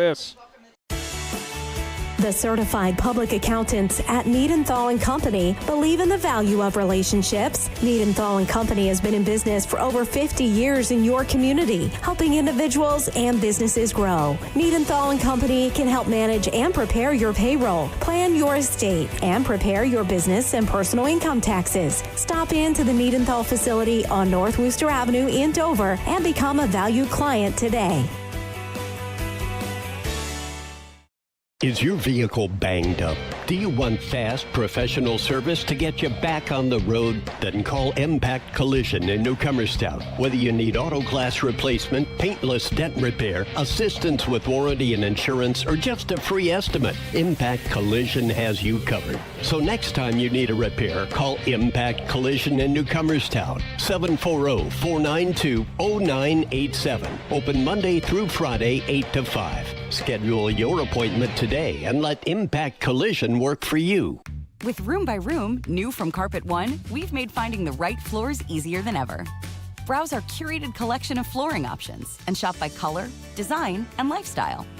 Our local flooring experts will work with you to make your vision a reality and guide you with knowledge and easy-to-use tools to find the floor that fits your needs.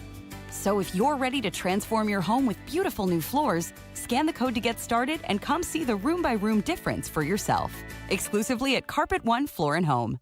Kush Financial Group has been proudly serving the community's financial needs for over 35 years. The team at Kush Financial follows an industry-leading service model with a unique approach and fiduciary responsibilities associated with their board-certified financial planner. With over 75 years of combined experience, the advisors at Kush Financial Group are here to help you achieve your financial goals. Contact their office at 330-308-8700 or visit their website at cushfinancial.com to see about scheduling your free consultation today. Securities and investment advisory services offered through Independence Capital Company Incorporated, member FINRA SIPC. Jeff Wallach, LLC, is a family-owned and operated company proudly serving greater Northeast Ohio and surrounding communities for over 25 years. We specialize in vinyl siding, replacement windows and doors, gutters, downspouts, and much more. We provide quality service regardless of the size or scope of the project. Our crews are reliable, respectful, and mindful of a safe work environment. Jeff Wallach, LLC is certified by the Better Business Bureau. Call today and discover how we can assist you in making your vision a reality.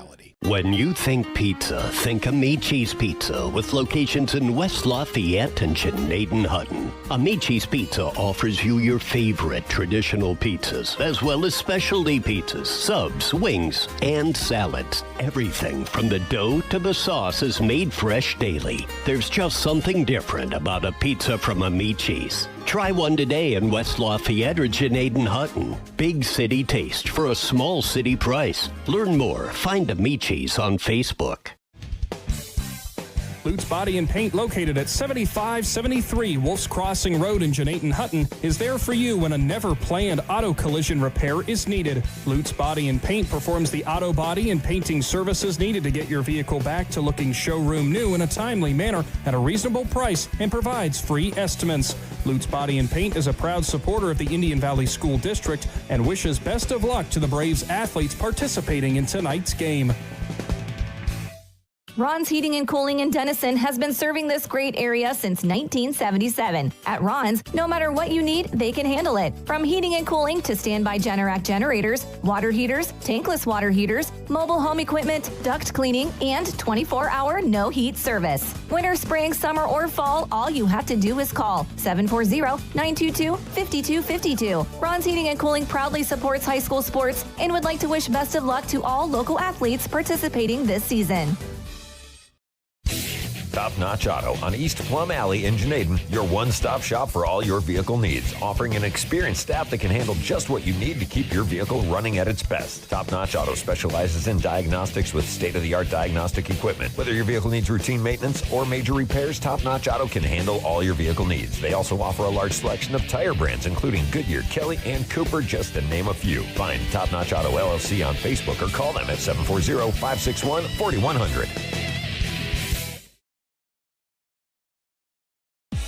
Hey there, football fans. For over 60 years, Hampshire Insurance has been a cornerstone of the Sugar Creek community.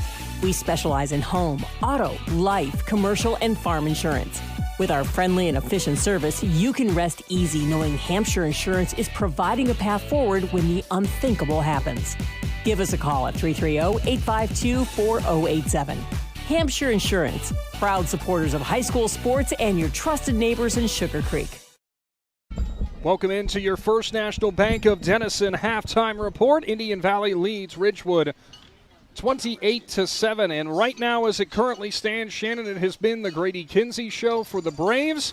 And we've got an important update for you. Now, this is our unofficial count. Of course, the statisticians for the Braves have much closer numbers than I do. I'm sure I do as best I can up here. Right now, I've got Kinsey down for 12 carries, 222 yards, and 3 touchdowns, which means he is only about 40 yards away from the single-season rushing record for Indian Valley, and he's looking to set that through 7.5 weeks. He's at that point through 7.5. Maybe he could do it through 7 3/4. Yeah, and the records in Indian Valley for the season, it counts the playoffs too, because it's a complete season.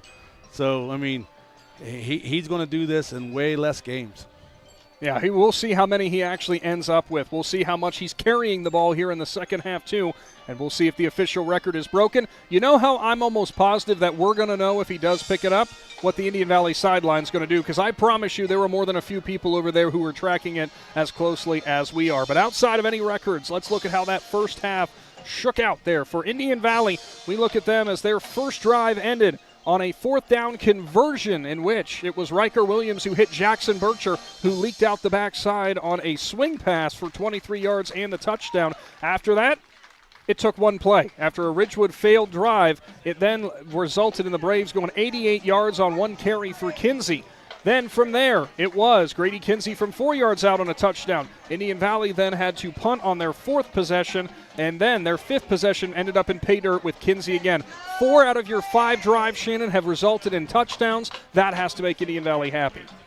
Yeah, I'm sure the coaching staff is happy with the end product of getting the touchdowns, this and that. They're not going to be happy about some of the penalties they had. They're not going to be happy about giving up that touchdown late at the end of the game. Just like Coach Slusser right now, I guarantee you he's happy that they got that touchdown there going in before the half to try to get momentum, but he's not going to be happy about how many times they got put behind the sticks because of false starts or because of holding penalties.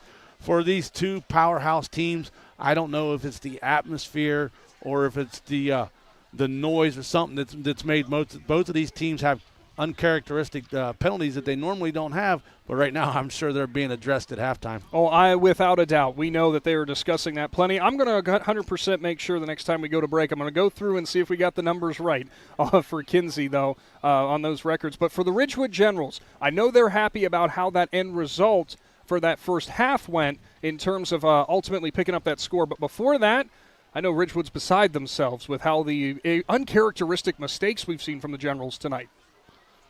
Yeah, that just goes to show you that sometimes you can play a perfect game like they did last week, and then this week they come in and making mistakes that they normally don't make.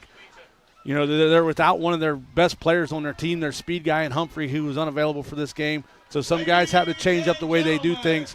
So you don't know if it's kind of throwing the timing off on some certain things or what the problem is right there. But, you know, I'm sure that Coach Slusser and his staff are looking at a little bit of film right now on the iPads and stuff and trying to figure out what they need to do to fix these mistakes for the second half. Yeah, we'll wait and see what they do. For the Generals, their passing attack did struggle a bit, but they did find success in that last drive that they had. But Grant Lammers, too, cannot say enough about how much that he ultimately was the difference maker, because he had a run of 12 yards, a hookup of 21, and then a touchdown run of 14.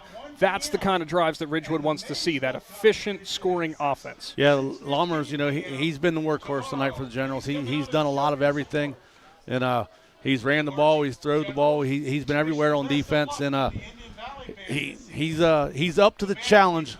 He's the guy that's like, hey, telling his teammates, you know, I got you, stay with me, we'll get this taken care of, and well, boy, that young man sure is going to feel it tomorrow morning when it's time to hit that ice bath. Oh, you are not kidding there at all. It is the First National Bank of Denison halftime report as the Ridgewood Generals band is out on the field to perform. We're going to go ahead and take a timeout here. Get ourselves maybe an ice cold water or something. I think you and I both deserve it after that first half of action. And we will see if Tim Plants can catch up with head coach John Slusser when they come out of the locker room as well. 28-7, Indian Valley leads Ridgewood. Big Z Sports will return to West Lafayette coming up after this. Do you hunt, fish, sew, or have a hobby that you would like to share with someone? Hi, this is Noah Sugg with Big Brothers Big Sisters, and we are faced with our biggest commitment in matching 56 littles with bigs. We will match a little with you that shares the same interests and enjoys the same things, so you can do what you enjoy and change the life of a little at the same time. To learn more, we ask you call 339-6916 or visit bigs4kids.com/volunteer. Thank you. PAC Drilling, a family-owned and operated company since 2005 in Bolivar, takes pride in being an economic oil and gas drilling company. PAC's objective is to contribute to American energy independence through profitable development, operation, and marketing of oil and natural gas wells. PAC also employs operating technicians to oversee each and every well drilled to maximize its productivity and longevity. Contact PAC Drilling at pacdrilling.com.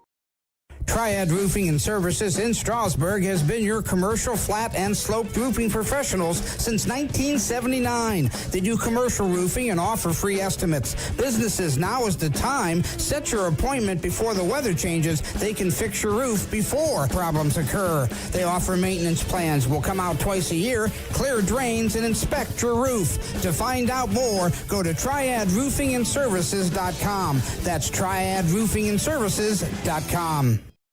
Other guys insurance, you got Kyle. Hey Kyle, it's Brenda. I was just reading through your proposal and I have a few questions. When we drafted up your proposal, we really aimed right down the middle. Sometimes wonder if your insurance agent true priority is more time on the golf course. At Hummel, we do insurance differently. Our expert advisors help you not only mitigate risk, but operate more efficiently, decrease employee turnover, and increase your bottom line.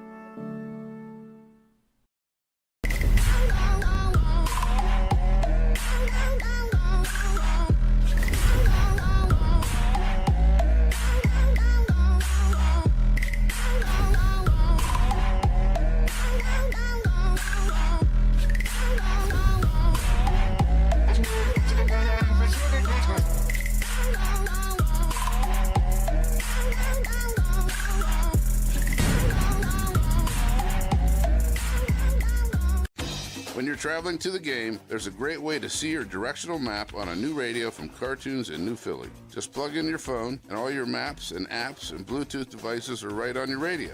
Cartoons carries a wide selection of Apple CarPlay and Android Auto radios from all of the name brands. From 7-inch screen radios to 10-inch screen radios, Cartoons has you covered. Stop in and see them on display and let Cartoons give you a demonstration. Cartoons, 517 West High Avenue in New Philly. Be there. Wendy's new breakfast 2 for $3 Biggie Bundles let you create your own delicious combo. Choose from a sausage biscuit, egg and cheese biscuit, small seasoned potatoes, and a medium hot coffee. But it's obvious which combo's the best. Sausage biscuit and small seasoned potatoes. Well, maybe it's the fresh cracked egg and cheese biscuit with a medium hot coffee. Or 2 savory sausage biscuits. Whichever you pick, you can't go wrong. Choose wisely. Choose Wendy's new 2 for $3 Biggie Bundles. Limited time only. U.S. price and participation may vary. Not valid in a combo. Single item at regular price. Ready to unleash your inner champion? At T County Boxing Academy in New Philadelphia, we're not just about throwing punches. We're about building confidence, discipline, and strength. Whether you're stepping into the ring for the first time or looking to sharpen your skills, our expert coaches are here to guide you every step of the way. Train like a pro, fight like a champ.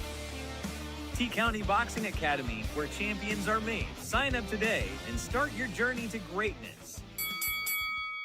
Hi, this is Zarek with Dover Philly Heating and Cooling. How healthy is the air you breathe? When air quality outside is bad, you can breathe easy inside your home with air purifiers, high-quality air filtration, and other fine products from Dover Philly Heating and Cooling. We are your local trained comfort specialists in downtown Dover, providing 24-hour emergency service since 1981. For all your home comfort needs, call us at 330-343-5511. We look forward to hearing from you. Thank you. The Tuscarawas County dairy farmers want you to know that low-fat chocolate milk is a great choice for student athletes and hard workers. It provides the nutrition needed after practices, games, or a hard day at work, and it tastes great. Low-fat chocolate milk is packed with carbohydrates for energy, proteins to repair muscles, fluids to rehydrate, plus vitamins and minerals to help build strong bones and bodies. It's the official beverage of the Ohio High School Athletic Association. Tuscarawas County Dairy Farmers. Farms, family, food. Hi, this is Jan McInturf. The past 30 years, the residents in and around the Tuscarawas County have made the call to the realtors and staff of McInturf Realty for buying and selling of residential and commercial properties. We truly live in a great community, and in all of those communities, there is nothing better than high school sports. For myself and all the agents and staff at McInturf Realty, we would like to wish all the area athletes good luck this season. And make the call to McInturf Realty, 330-364-SOLD, or find us online at McInturfRealty.net. Back into the First National Bank of Denison halftime report as the Ridgewood Generals Band. You might hear them in the background. They're out there on the field performing, but for all the Generals faithful and the Braves faithful as well, 28-7, it has been quite the slobber knocker here through the first half of action. 28-7, as we mentioned, Indian Valley leads. That's not the entire tale of this story, though, because Ridgewood regained some of the momentum there, Shannon, right before going into the half, but the Braves start off with the ball. And it might be record hunting time if you're Indian Valley, if they know how close Kinsey is to breaking that single season record. Yeah, Grady coming into this game had 1,751 yards on the season. The school record was set by Caden Hosteller. It's at 2,017 yards. And like I said, Grady only needed 266 yards coming in unofficially. We say 44 is the number to tie, 45 to break. Yeah, unofficially, that's where we have him at. But our stat sheets is just for our use, not for school records. You're telling me I'm not proficient enough? Hey, you know, Dusty Braun and Sean McConnell do great things for the stats here for Indian Valley. I'll put faith in them. I know Dusty Braun. He counts every piece of grass in between the ball and the hash marks. So he makes sure it's legit. Without a doubt. So we will wait and see what happens with that. Tim Plants is on his way down to field level again, as he will be seeing if he can catch up with head coach John Slusser as they come out of the halftime break.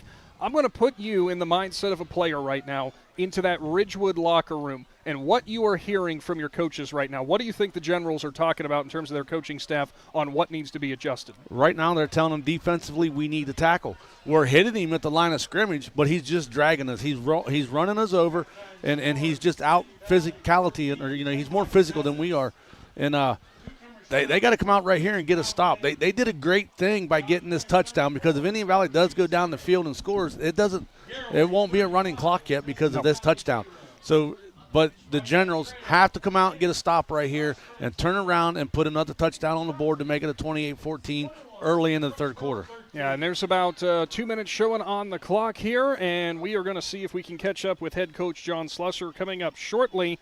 And it looks like we'll go ahead and take a brief minute time out here or so, and we will return. And I see Ridgewood coming out, so I don't know Coach Slusser's. All right, well, we'll wait and see, because we got to rejoin 99.9. Stick around. We're wrapping up the First National Bank of Denison halftime report after this. Fall brings cool evenings, football games, and weekend camping. Muskingum Watershed Conservancy District has the perfect way to recharge after a long week at work. A place to sit around a campfire making s'mores and relax as you watch the snapping and flickering flames dancing under the moonlight. Choose a campsite at Atwood or Tappan Lake Park for your fall weekend getaways. Camping is the perfect way to spend an evening under the stars with family and friends. For more information, visit mwcd.org. The Saron name has always been known for truck sales, and once you see our inventory, you'll understand why. At Saron Chrysler, Dodge, Jeep, Ram, and Dalton, you'll find the largest selection of new trucks and SUVs in the area. Shop our inventory at saroncdjr.com or stop in and visit us on the corner of Route 30 and Route 94 in Dalton. Saron Chrysler, Dodge, Jeep, and Ram. Get your own at Saron.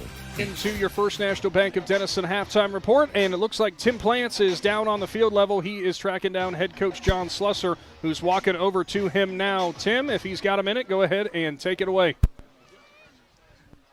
Coach, down by 21, right? Scored late. Had a couple of penalties that kind of stalled your drives at some point. What was the message in the half, and what get back in the game? That's a good question. I can't answer that. We got to try to stop 22. I mean, whenever it's been a problem. Sounds kind of weird, but I thought we defended everybody else all right. It's just when he gets the ball, he's made some plays. I think he might be pretty good. I don't know. I agree, Coach. Looking at this half, do you open the playbook a little more, or what are you looking to do?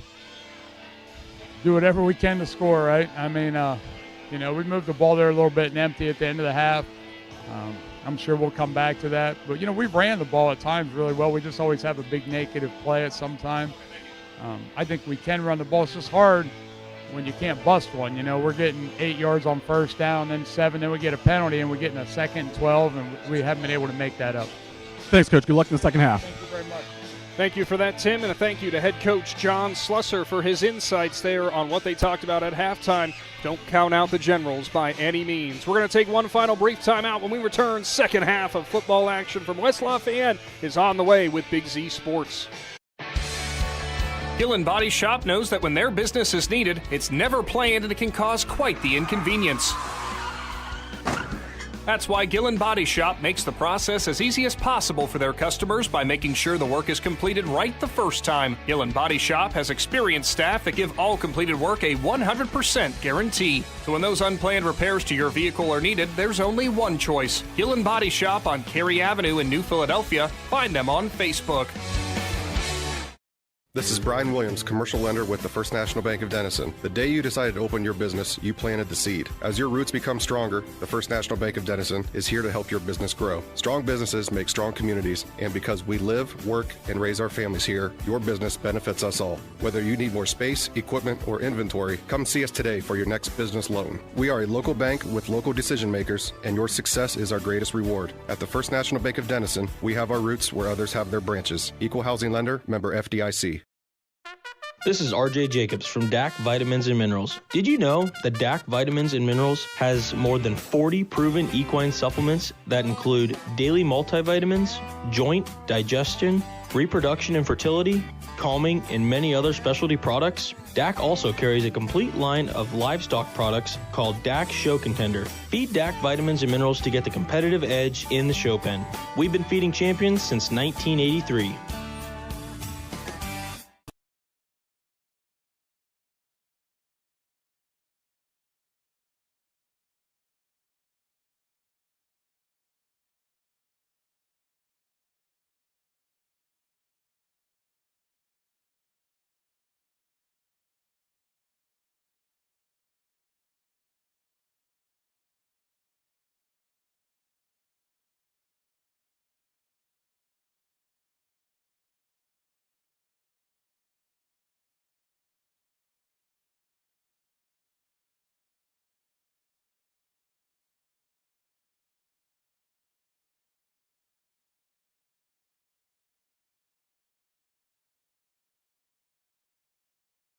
Back into the Hartzler's Quality Housing Mobile Studio. Second half of action is here with Ridgewood to kick off to Indian Valley. Braves lead 28-7. And Shannon, Jaden Smolder, the way he's lined up, are we going to see a little onside to start things off? They're up to something here. Smolder puts a Cartoons of New Philadelphia kickoff in the air, off the hands of an Indian Valley returner, and Ridgewood can't hold on to it, and Rowan Pasine recovers it. Oh, it was drawn up perfectly. The onside was there. Rowan Pasine, it went through his hands. It went through the Ridgewood defender who was coming back for it too. Pasine recovers. It was Wyatt Lockhart who couldn't quite hang on to it. Hey, Tim Plants, happened in front of you. You saw you pat your chest a little bit there. Everyone take a deep breath. Yeah, I said wow probably 3 times on that one. That was an excellent onside kick from their kicker. Just a lot of bouncing around. They couldn't quite get the recovery. What a way to start. Indian Valley does have the ball on their own 35, and whoa, what a false start there. Eric Golder took off, and nobody else moved. So an inauspicious start for the Braves here in the second half. Hey, I followed the Braves for 8 years as a sideline stringer, and I don't know if I've ever seen Matt Lancaster's hands go that far up in the air. So Eric Golder might be in a little bit of trouble right there because he was long gone, just nobody else went. Well, I can tell you one thing, Shannon. It was a run because Golder was looking to block somebody. He wasn't looking to create separation. So the ball moves back to the 30, 1st and 15. Shotguns, direct snap. Kinsey, Logan Sesser, he'll shed him. Back to the original line of scrimmage, and he met head-on with somebody who took him to the turf. Good first carry there in the second half. He hit Grant Lammers, and that was quite the collision. Yeah, I mean, how many starting quarterbacks do you see come up and make a play like that? I mean, that was a massive hit right there, but just about a 7-yard gain. 7-yard gain makes it 2nd down and 8. I got to be honest, we've seen Grant Lammers. We saw him last week. He was our McInturf Realty Player of the Game. That is a big kid, let me tell you. Now, shotgun again. Kinsey lines up as the quarterback. He'll get a lead in front block from Riker Williams. Bounces off one tackle. He's up the middle at the 50, 45, 40, 35, 30, 25, 20. Kinsey looking for the end zone. Pushed at the 5, at the goal line, and he's in. Grady Kinsey from 64 yards out. And Shannon Thomas, by our account, just set the new single-season record for Indian Valley in rush yards and did it in a way that only he could. 64 yards out, bouncing off of tackles. Unbelievable. Yeah, you see him get down the field right there, and you see him taking the right angle to get to him. They put a big push on him, but was unable to push him out of bounds. And when a kid gets a school record like that, you like to see him be able to finish it with a touchdown. Kinsey, 71 yards on 2 carries to start off the second half. And by our count is the new record holder for Indian Valley for a single season. Extra point is good from Colt James. Braves lead 35-7. Big Z Sports will return after this. Hi, I'm Zach Motice with the Tuscarawas Insurance Agency. For all your auto, home, farm, and business insurance needs, contact our team at the Tuscarawas Insurance Agency. Or stop in and see us at one of our 3 locations in downtown New Philadelphia, Sugar Creek, or in Strasburg, providing excellent service to the Tuscarawas Valley since 1885. Everyone here at the Tuscarawas Insurance Agency would like to wish all area athletes good luck this season.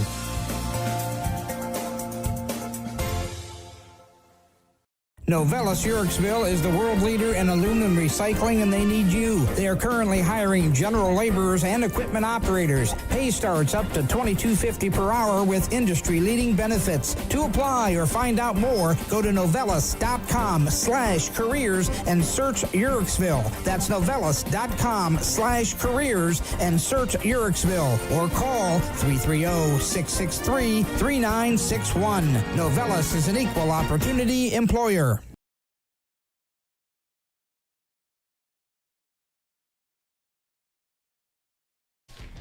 It is a Cartoons of New Philadelphia kickoff, and Colt James puts it in the air. Fair catch from Preston Attore at his own 25-yard line. And for all you Indian Valley faithful listening, Shannon Thomas did get some confirmation. Grady Kinsey is your new single-season yardage record holder for the Indian Valley Braves, breaking the record set in 2017 of 2,017 yards set by Carson Hostetler. Caden Hostetler. Carson's out there right now. and I don't think they're related. No. So how about that? Ridgewood takes over their own 25-yard line, 1st and 10. Now stack things up close to the formation, but they'll split out 3 wide receivers in this formation, 2 left, 1 right. Lammers play fake, rolls right, gets backside pressure, still looking for room, steps up by the 25, delivers it along the sideline over the head of Carnes and nearly into the hands of Carson Hostetler. Carson Hostetler heard you call his name. He wanted to make a play. So it will be 2nd down and 10. Again, that pressure from Indian Valley on this pass rush has been unrelenting today. Lammers has struggled to get consistent connections with his teammates. A lot of that can be credited to this Indian Valley pass rush. Secondary's been playing pretty well too, and the Braves have a 28-point lead. Yeah, the Braves are looking to try to maybe get a stop right here so they can get the ball back, but the Ridgewood's got to find a way to sustain a drive right here, run some clock, go down the field and punch it in. Reed off the left side for Lammers. He's got some room. He's got about 6 before he's pushed out of bounds. Maybe give him 5 as Lammers just went straight left, as we've seen him do so many times before. Will set up a 3rd down and medium. Looks like they are going to give him progress up to the 31-yard line, so it is a 6-yard carry for Lammers, who Shannon, we saw him make that big hit on defense on the first play of this second half, comes right back out on offense. It is incredible what Lammers does on both sides of the ball. He's got quite the monumental task, though, to try to orchestrate this offense down the field. They have struggled so far. 2 wide receivers right side, 1 on the left, who will motion now, and there's a false start because Talon Carnes kind of got caught in between. He thought after he started the motion, he kind of almost ran back towards the line of scrimmage, and that's a no-no. Yeah, he kind of went one way, then twisted and went the other way, and I think he was unaware of what the play call was, and that put him in the position to make the mistake. Make it 3rd down and 9. Ball will move back to the 26-yard line. There has been an uncharacteristic amount of false starts in this game for both sides. That's something interesting. I'm not sure why. A big game like this, 2 great teams, and the nerves sometimes get to you. The noise will get to you. I mean, just a lot of little things. Ridgewood breaks the huddle quickly up to the line. 2 wide receivers out on the right side. Penalty. That's going to be another false start. Jace McQueen was never fully set as he lined up behind Jackson Cabot. Cabot motioned him to go farther out to the right side, and McQueen was in motion when the snap came. Yeah, but the problem was one of them has to be, set back, and one has to be set forward. And I think McQueen was confused to who it was supposed to be, and he started to come up to the line of scrimmage, and Lammers never seen it, and he snapped the ball, or had the center snap the ball, and And they started out good, and now they're well behind the sticks now. Ball on the 21, 3rd down and 14. Ridgewood, shotgun, 2 wide receivers right. They are both Cabot and McQueen. One isolated out on the left, wing on the right side of the formation. Sparger lines up to the right of Lammers. That's the side he's going to roll out. What a block by the right tackle. Delivers it in the middle of the field. Jace McQueen's got it. He's up close to a first down. Looks like he might have got dropped about a half-yard short, though. And that's a nice pitch and catch. That will force a 4th and very short here. I mean, you're Coach Slusser right here. You're going for it. I mean, it's 4-down territory, and this will be a Lammers read all the way right here. He's going to just follow Sparger probably as running back and pick a hole and go through it. What a block out here on the right edge. Your right tackle and Logan Sesser just absolutely neutralized the end for Indian Valley. 4th down and 1. Shotgun. Motion man from the slots. Jace McQueen. They are not going to snap it, though. They'll let him line up on the right side. Now your slot man's Talon Carnes on this side. Lammers lines up with Sparger beside him. Timeout for Ridgewood, as it looked like they were a little discombobulated again. I'll tell you what, luckily he got the timeout right there because the right tackle, he moved at the same time he got the timeout, so that saved him. It is a Kush Financial Group timeout. Big Z Sports will take 30 seconds, then return here to West Lafayette. TMK Valley Propane is embracing remote tank monitors. Are you tired of going outside to check your propane tank or forget to order your propane on time? TMK Valley Propane now provides reliable remote tank monitoring technology. Let TMK Valley Propane take the worry away, provide timely delivery, and never run out of propane again. Thank you for your trust in TMK Valley Propane. All the way with TMK, service with a personal touch.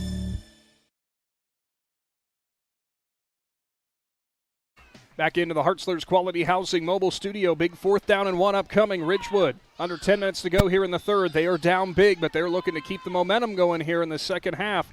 Try to keep this drive alive. 2 running backs either side of Lammers. Reed straight up the middle. He collides with the defender, still pushes straight through. And Grant Lammers shows some grit as he'll power through 2 different tacklers and pick up the first down. Great run there for Lammers, making the tackle for the Braves. Looked like it was number 15 in the middle, Brett O'Connor, who finally brought him down, the freshman. That was a 4-yard pickup on 4th down, makes it 1st and 10. That's one of those plays as the Braves, you know who's going to have the ball. You just got to go stop him, and Lammers wanted it more right there. Jackson Cabot far out on the left side, Talon Carnes right side. 2 running backs either side of Lammers in the shotgun. Low snap, picks it up. Reed, as he'll fake through the running back, he'll push forward, and he'll pull a couple different Indian Valley defenders along with him. Jackson Bircher was around his ankles. It's a short gain, maybe 3 yards on 1st down. Yeah, I mean, that's a good game considering that Jackson Bircher hit him at about the 1.5 or 2-yard line, or, after 2 yards, and he was able to drag him to get 3 yards out of that. So nice hard run by Lammers. Ball on the 41-yard line. Now, Shannon, you brought up something interesting here. Grady Kinsey for Indian Valley's offense sits at 293 for this game. Single game record of 366. The question is, does he get the carries to get it? Shotgun, Lammers, Sparger to his right. He'll go and roll to that side. He's got pressure up the middle, and he is leveled, but delivers a perfect strike to Jackson Cabot down the field at the 42. Lammers stands in the pocket, takes a hit from 3 Braves defenders, and pushes it up to the 43. Yeah, he did an outstanding job right there. Stood there and waited for the pressure to come to him. He threw the ball, and Brett Connor down here lost Jackson Cabot. He got behind him, and he was able to make the catch because he was about 4 yards behind him. A gain of 16 on the pitch and catch. Ridgewood on the first federal first down, looking to keep things moving. Shotgun again, 2 wide receivers left, 1 right. Reidenbaugh is your H-back off the right side. Reed off the right side, Sparger with the lead block. Lammers looking for room. He's tackled from behind. Bircher in on the tackle again. Maybe give him a gain of 2. Bircher, another player, Shannon, who has been all over the field tonight for this Braves defense. Yeah, he's another one of those senior leaders for the Braves. He'll be a 4-year letter winner for the Braves, and he's an outstanding middle linebacker.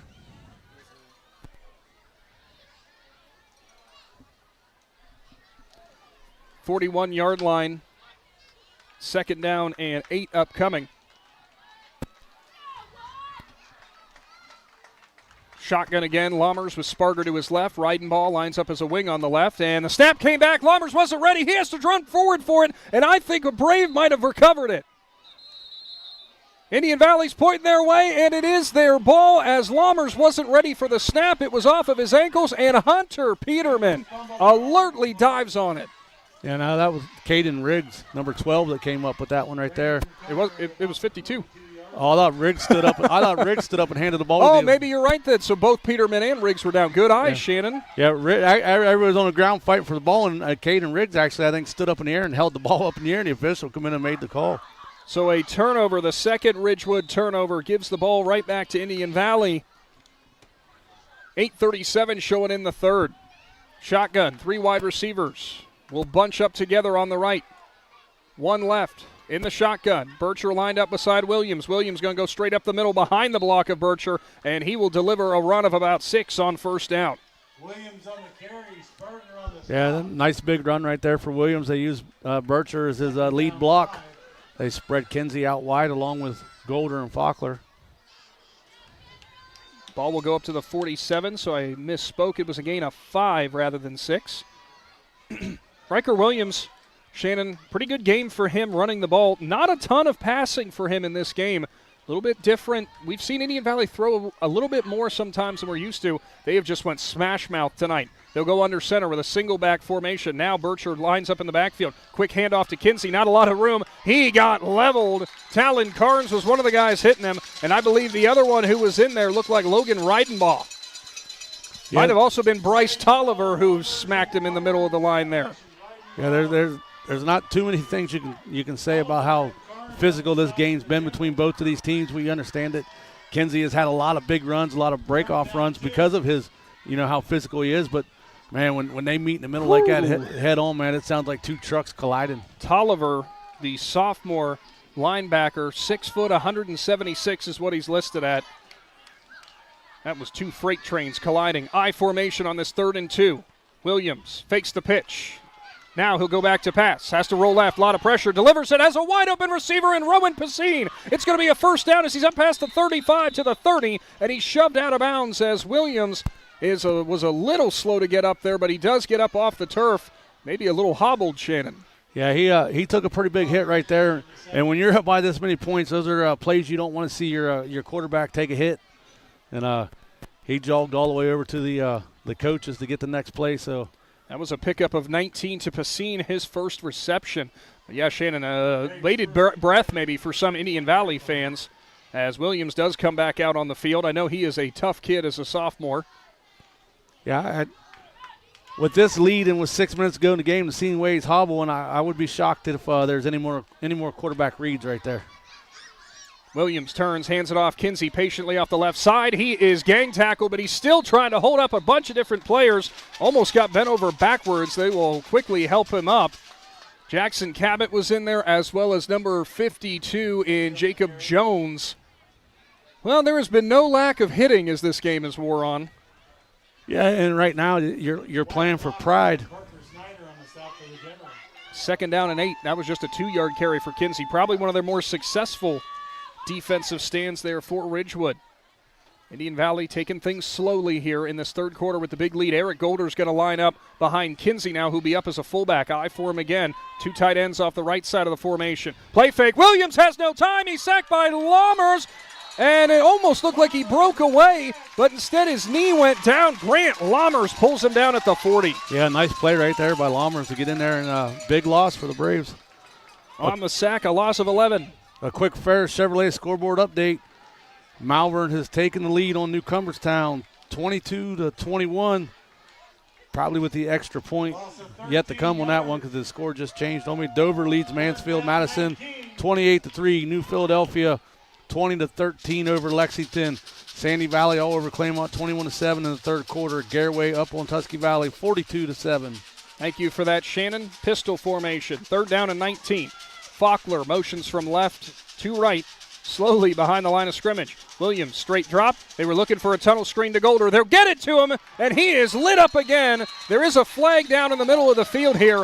Big-time hit over on the edge, and Ridgewood still coming to play here on defense. Grant Lammers again making a big tackle. We'll see what the flag is. And I thought they were pointing towards Ridgewood, Shannon. Yeah, that's what the far referee looked like he was doing. Nope, it was an offensive holding. Okay, I was confused there. He was probably pointing to telling Coach Lancaster where they were holding that out here, trying to set up the screen. And it is a penalty that is declined, as that catch did move Indian Valley back about 2 yards, as Golder caught the ball. But, Shannon, that was one of those situations where you almost wish your player just drops it and it falls harmlessly to the ground. So 4th and 21, Ridgewood's defense stands tall. It will be a punt now, as Colt James will send it into the night sky. End-over-end kick, deep back as Ridgewood clears out of the way, and it's going to roll through the end zone for a touchback. A quick Kush Financial Group timeout. Big Z Sports is back in 30 seconds. This is Jordan Hartzler.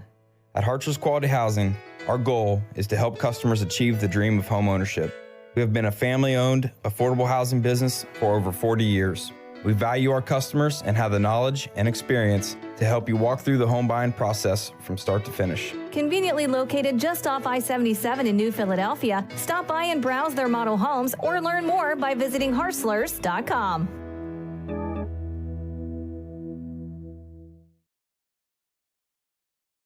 Lommers with a read straight up the middle, and he'll get a couple yards there as a couple different Braves will make contact there and knock him down after a gain of just about 2 yards. Jackson Bircher again making that tackle. Yeah, Bircher got in on it and got some help from, looked like Gavin Garbrand over there.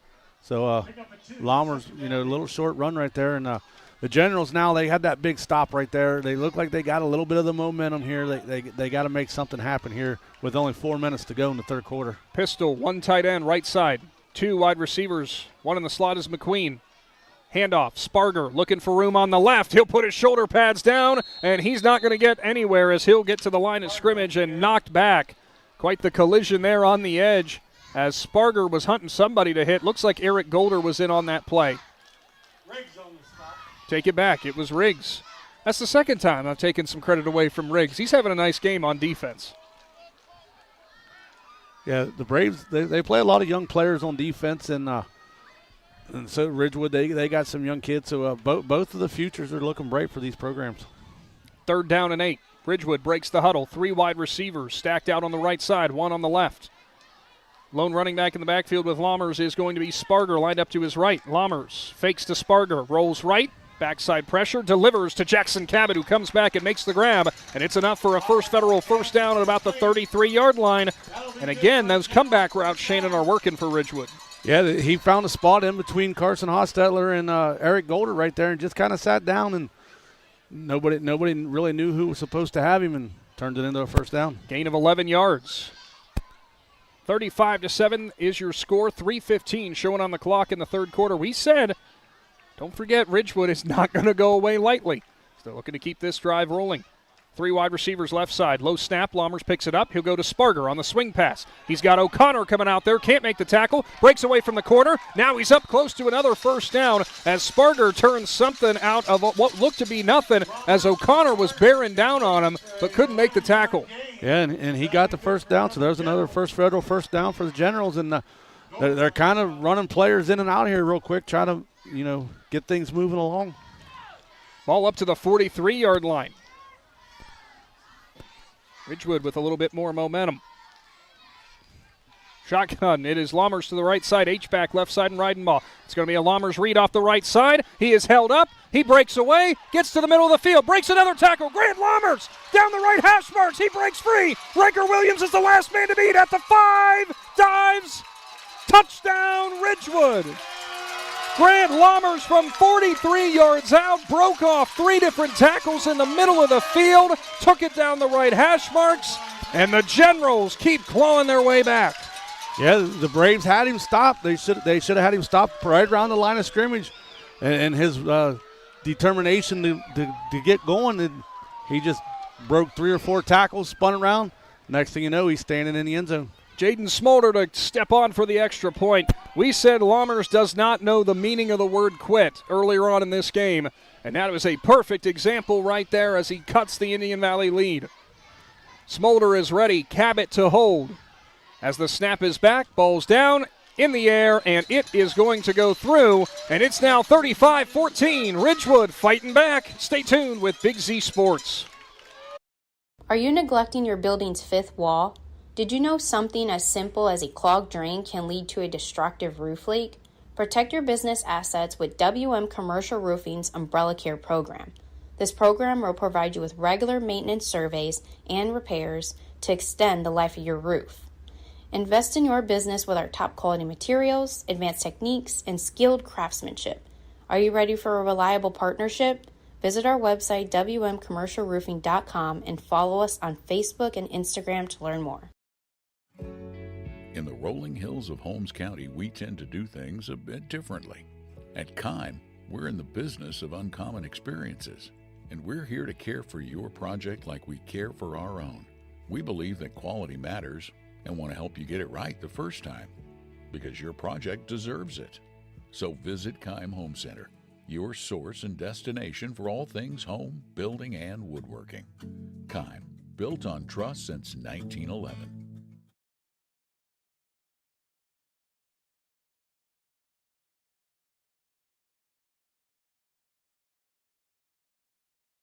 It's a Cartoons of New Philadelphia kickoff. It's an onside, and it's in the hands of Rowan Pacine, who's going down the left sideline, but the flag comes out because a Generals player tipped it first, and it did not go 10 yards, I think, Shannon.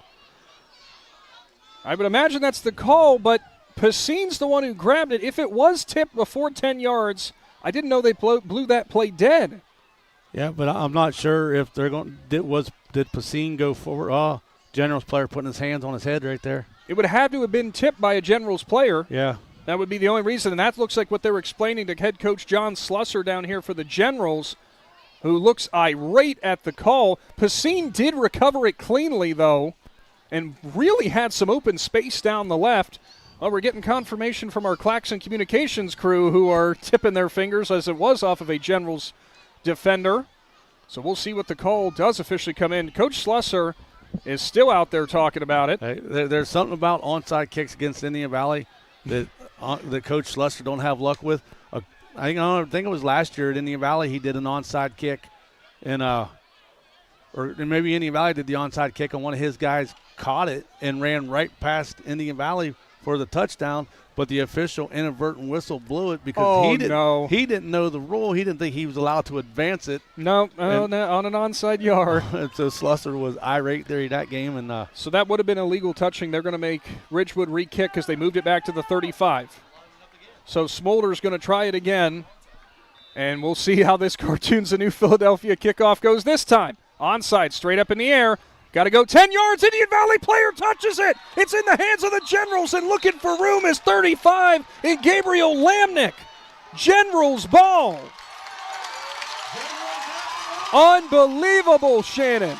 Yeah, the Generals player knew it didn't go 10 yards. It was Talon Carnes who was in front of it, and it looked like the Indian Valley returner jumped forward and touched it. Now they're talking if it wasn't a Braves player to touch it, though. Yeah, he's saying Carnes turned his back. Somebody turned their back to try to block the Indian Valley player out so it would go 10 yards, and I think the Indian Valley player tried to jump around him. And when he did, he touched it. And that is how the case it's going to be. It is Generals ball. Oh, boy, Shannon. I'd say Big Ol' Mo is on the side of the Generals now. Ball at the 42. It will be Ridgewood looking to mount the comeback. 2:29 showing on the clock here in the third. 1st and 10 from the 42. Back to pass. Lammers, pressure up the middle, rolls right, delivers it to a receiver at the 50-yard line who's knocked out of bounds. Making that grab is Aiden Sparger. Ridgewood knows now that they can pass the ball in this Indian Valley defense, and if the Braves don't make some adjustment on their short yardage defense right here, Ridgewood's kind of going to just start picking their way down the field. 2nd and 2, ball at midfield. I'd say one thing the Braves are going to be working on, Shannon, this week is special teams after those onside fiascos. Jace McQueen motions from right to left. Talon Carnes will go left to right. It will be Sparger, lined up to the right side of Lammers. Reed off the right side, pulling guard And it looks like Lammers got some room. He'll push forward. It's for a first Federal first down. Lammers bounced off a shoulder tackle attempt and got up to the 44-yard line. Carry is 6 yards for a first down. Yeah, nice job right there by his offensive line. They got the push. Just went straight up the field, and he was able to weave his way through to get that first down. Actually gave him the 43-yard line. It's a gain of 7. Lammers, we said, does not know the meaning of the word quit. He has been all over the field offensively and defensively. After this play, we'll go down to Tim Plants on the sideline and see what he saw on those onside attempts, as it will be a shotgun again. Lammers gets it. Sparger, lead block, stood up by Grady Kinsey, still driving him backwards, and Kinsey will hold him up after a gain of a half yard. We'll go down to the sideline, brought to you by Hampshire Insurance. And Tim, things getting interesting. How about Jaden Smolder pulling off back-to-back pretty successful onsides? Yeah, he slipped on the second one and still was able to get enough to get a good onside kickoff, and Indian Valley touched it, and Ridgewood got the recovery. Now they're starting to move the ball a little bit. Thanks for that, Tim. Ball at the 42 after the carry of 1. That was an interesting dynamic, Shannon, of Lammers and Kinsey meeting in the hole. Shotgun. Sparger to the right of Lammers. 2 wide receivers, right side. H-back off the right side, and Reidenball rolls out, finds an open Jackson Cabot, who will make the grab at the 33-yard line. A 9-yard pickup, and there it is again, Shannon. That pitch and catch game is working well. Yeah, Indian Valley likes to leave a lot of distance, between them and the wide receivers off the line of scrimmage. Sometimes it's almost a 10-yard gap right there. So if you can just take 1 or 2 steps, the Indian Valley player will also roll back with them. You toss it out there, and you get those little gains. 3rd and 1, ball at the 34-yard line. That was a pickup of 8 on the previous hookup. Lammers shotgun again, 2 wide receivers right, Reidenball the tight end, 1 left. Sparger, lead block for Lammers. Reed off the right side. He's spun around by Kinsey. Still driving, trying to pull the ball was both Kinsey and Golder, but it is going to be enough for a first Federal first down up to the 31. A gain of 3 for Lammers. Yeah, just those little things right there. They'll come back out now with a first down right here and watch for it to be another little short pass play right here. Under a minute showing in the third quarter.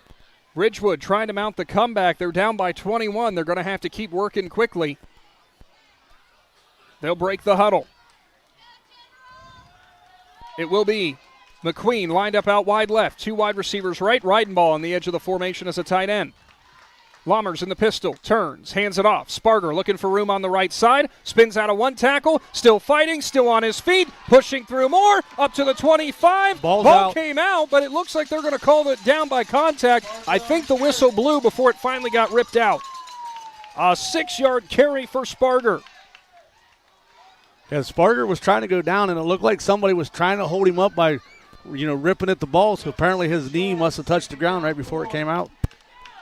Looks like we're heading to the fourth quarter as Ridgewood will walk towards their sideline. Ball is at the Indian Valley 25. Don't go anywhere, folks. It's getting interesting from West Lafayette. Indian Valley leads 35-14. Ridgewood's threatening. Big Z Sports is back after this. Are you ready to give your home a new look? Look no further than Wayne Door, your one-stop shop for all your residential needs. Garage doors, entry doors, windows, and patio doors. Wayne Door has everything you need to upgrade your curb appeal. With 24/7 emergency service, you can trust their technicians to be there when you need them most. Stop by the Dover showroom on State Route 39 or visit WayneDoor.com and let the experts help transform your house into the home of your dreams. Wayne Door, more than just garage doors, from the people you can trust.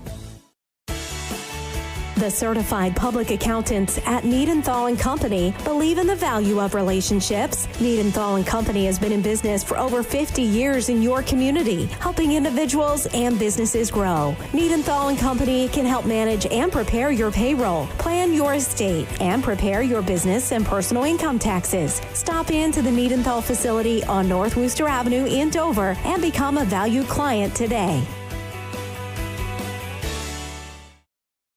To the Hartzler's Quality Housing Mobile Studio with Big Z Sports.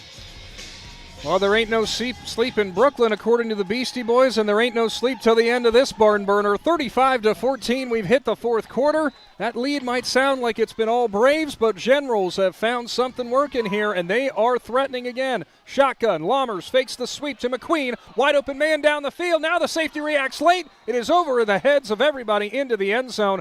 Shannon, that safety shaded in there late. McQueen never saw him. That was almost dangerous.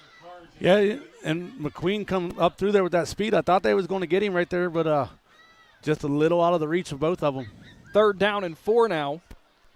Ball at the 25-yard line. Regardless of what happens on this next play, this is 4-down territory, probably the rest of the game if you're Ridgewood. Yeah, you got to find a way to keep moving right here, and their offense has done an outstanding job with these adjustments here in the second half. The special teams have put them in position right here to try to score again, so see if the Indian Valley defense can step up or if the Generals will keep marching. Shotgun again. Lammers has Sparger to his right. He'll turn. He'll hand it off. Sparger looking for room off the left edge. He's got it. He's got a 1st down and more at the 20, 15, 10, 5. Touchdown, Ridgewood. Aiden Sparger from 25 yards out. And it's a 2-touchdown lead now as Ridgewood continues to fight back. We got a ball game here in West Lafayette. The Generals, they've answered the call here in the second half. They've made the adjustments. Not sure if the physicality has worn the Braves down a little bit or if the Generals are just that amped up. But right now, they've made it look easy here after that first score by the Braves in the 3rd quarter. Absolutely no quit in this Generals team, and it's a whole new ball game. Jaden Spolder's going to line up for the extra point. He's been perfect on 2 other attempts. Cabot to hold. And a flag as it looks like somebody got started early for Ridgewood. Now make that kick about 5 yards further back. Well, luckily for Coach Schlesser, he's got a pretty good field goal kicker. He does. We saw him hit from 34, I believe, last week at Sandy Valley. So if he hit from 34 at Sandy Valley, this is only about 25, so it should be a chip shot, right? I always tell all these young kids, don't matter what size you are, if you want to play football, just go to a kicking clinic, learn how to kick. Every school needs a field goal kicker. Smolder lines up again. Cabot to hold again. As the snap is back, holds down, Smolder's into it. It is a high kick. It's losing steam, and it is going to go wide right. 35-20. Ridgewood fighting back again. Indian Valley ball when we return at the Hartzler's Quality Housing mobile studio after this. Is your vehicle banged up? Do you want fast, professional service to get you back on the road? Then call Impact Collision in Newcomerstown. Whether you need auto glass replacement, paintless dent repair, assistance with warranty and insurance, or just a free estimate, Impact Collision has you covered. So next time you need a repair, call Impact Collision in Newcomerstown. 740-492-0987. Open Monday through Friday, 8 to 5. Schedule your appointment today and let Impact Collision work for you.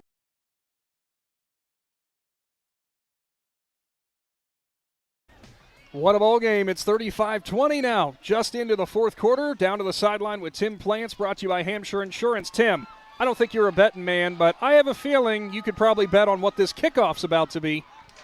I am a betting man, actually. Oh, well then, never mind. But yeah, I would 100% agree with you. It has to be. I mean, they're doing a good job with it, and they're trying to get back in the game. Onside attempts upcoming. Hey, Tim's a Cowboys fan. You're a Browns fan. You know all about gambling. You're a Broncos fan. What are you talking about? Although you have won 3 straight. Jaden Smolder is going to kick it deep now over the head of the only returner back in Eric Golder. It's rolling into the end zone. As Golder wisely held up on it, and that ball took a big Indian Valley bounce. That was almost a perfect idea. As Smolder kicked it straight in the air, it just got the wrong spin backwards. Yeah, I mean, Golder was running pretty fast to try to catch up to that ball, and luckily he's pretty fast. He would have got to it to recover it, but he was smart enough to wait to see if it rolled into the end zone first, and it did, and so the Braves will get to bring it out to the 20-yard line. And but the thing is now, it's 11:47 to go here in the 4th quarter. They got to make something happen. They can't go 3 and out right here. I formation. Williams lines up under center. Bircher's your fullback. Kinsey, deep man. 1 wide receiver left. Williams turns, hands it off. Kinsey, hesitation. Stiff arm at the 2nd level. Gets his legs taken out from under him. But Grady Kinsey, a gain of 7 on 1st down. That strength from the running back position could pay big dividends in a game like this down at now here up late. I got a feeling we're going to see a lot of Grady Kinsey on this drive right here. 7-yard carry. He just keeps chipping away. As the ball's at the 27-yard line. We made mention he is already the single-season record holder for Indian Valley now officially after this game. And Shannon, given how this game is going, He might push the single game record. Kinsey again, up the middle, not a lot of room, but he's still going to push forward to about the 32 for a first federal first down. Fell over the back of his blockers in Brogan O'Connor as well as David Stryker. Yeah, Pardon me, Brogan Wilson, rather. Yeah, outstanding job by the offensive line on the right side right there. They just kind of went helmet to helmet right there and pushed the pile backwards and able to get a first federal first down. At the 31-yard line. I will say, Ridgewood has been inspired on these offensive possessions, and defensively they've been doing a lot too. A lot of hands on the hips already for this Generals defense, though. We'll see if Kinsey can keep wearing them down or if the Generals are going to respond. H-back in Bircher. It's going to be a direct snap to Kinsey. Not a lot of room. He breaks free, though, over to the 36-yard line. I tell you what, on first contact, I always think he's going down, and somehow he'll find more room. Yeah, there's just unbelievable balance that he has. You know, he's got that low gravity right there, and he works out a lot. You know, sometimes he works out at least 2 times a day, and he's done a real good job of being able to keep his balance and move him forward, and that was a huge run right there. They've already chewed a minute and a half off the clock. 10 minutes showing here before the end of the game. I form, 1 wide receiver either side. Williams turns, hands it off. Kinsey over Carnes at about the 41-yard line. It's close to another first federal first down. Carnes went low. He did the right thing. Kinsey went through him. Yeah, like you said, if he sees you go low, he tries to get lower. You know, he's going to be third down and about a half a yard right now. 4-yard pickup. And I would imagine it's going to be right up the gut again. Ridgewood ready on defense. Play call coming in from Indian Valley. Do they put the ball in the hands of Kinsey again? As he'll line up as a fullback offset right. Williams turns, first man through. Kinsey driving, pushing, breaks free over the 45, finally driven down at the 47. That was basically a glorified quarterback sneak. And it resulted in 6 yards, except it was a handoff to a fullback. Yeah, and just the phenomenal job he does right there. He didn't try to be fancy. He got right on the back of his offensive lineman, kept his feet moving. When the pile died, he went to the side a little bit, then the pile died again, and he went to the side some more, and it just goes right down the field. And he's something special to watch.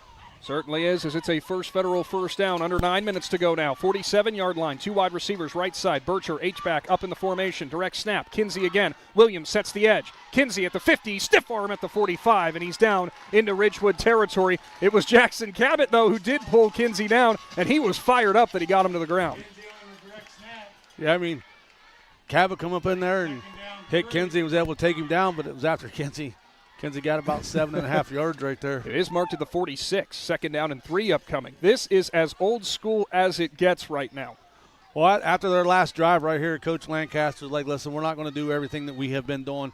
They shut us down. We're going to go back to do what we do best. There's that trio wide receivers bunched up on the right side close to the line. Now it's Kinsey setting the lead block on the right for Williams, who goes up and over. He'll get knocked down at about the 43-yard line. And it's going to be 3rd down and inches. And Williams comes up limping again, and that's one of these things right here to where they're going to have to be careful how they're using Williams right now. He's banged up a little bit. This is a big game. You want to get the win, but the big picture goes after Week 10. Williams, we know he's just a sophomore. He is a tough kid, but this Ridgewood defense, boy, do they got some hard hitters. And they're looking to pay dividends here. Heavy formation again. Williams, first man through. Kinsey, man over the top, can't get him. Kinsey stiff arms again, and he's up to the 38-yard line. He was dead to rights in the backfield. I think it was Grant Lammers who had a hold of him, and he just shoved him off. Outstanding runs, all you can say about that. You almost right had there. Nothing even to say. They loaded the box, and I'm sitting here thinking if I'm Riker Williams, I make a little point to my wide receiver out there, time to take a quick slant. I dumped the ball off to him, and he's got wide open space. They brought everybody in the box to stop Kinsey. They had him stopped 1.5 yards short, and he just throwed the guy off like he was nothing. And got a 6-yard gain. And gets a first down. Ball at the 39. I-form. Bircher, fullback. Kinsey, deep tailback.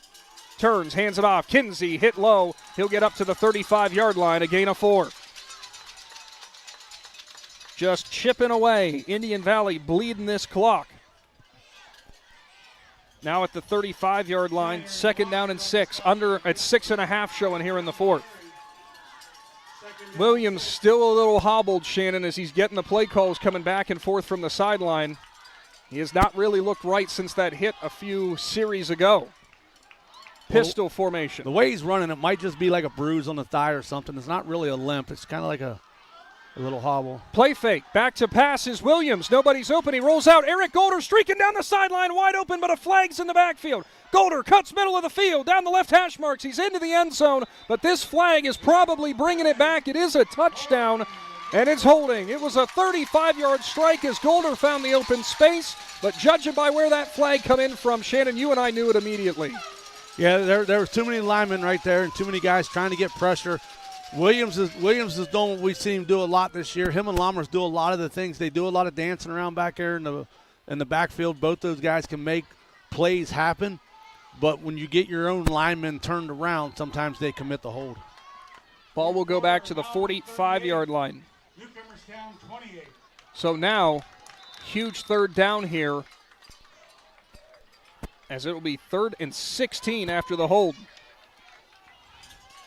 Pardon me, 2nd down. Obviously, that play did not count. Williams straight up the gut, hands it off to a sweeping Eric Golder. Golder's got the edge past the original line of scrimmage, and he's up to about 8 yards shy of the 1st down. I did not even know where that ball had gotten off to, Shannon. I thought it was still Williams straight up the gut. Yeah, Williams did a nice job right there with his fake.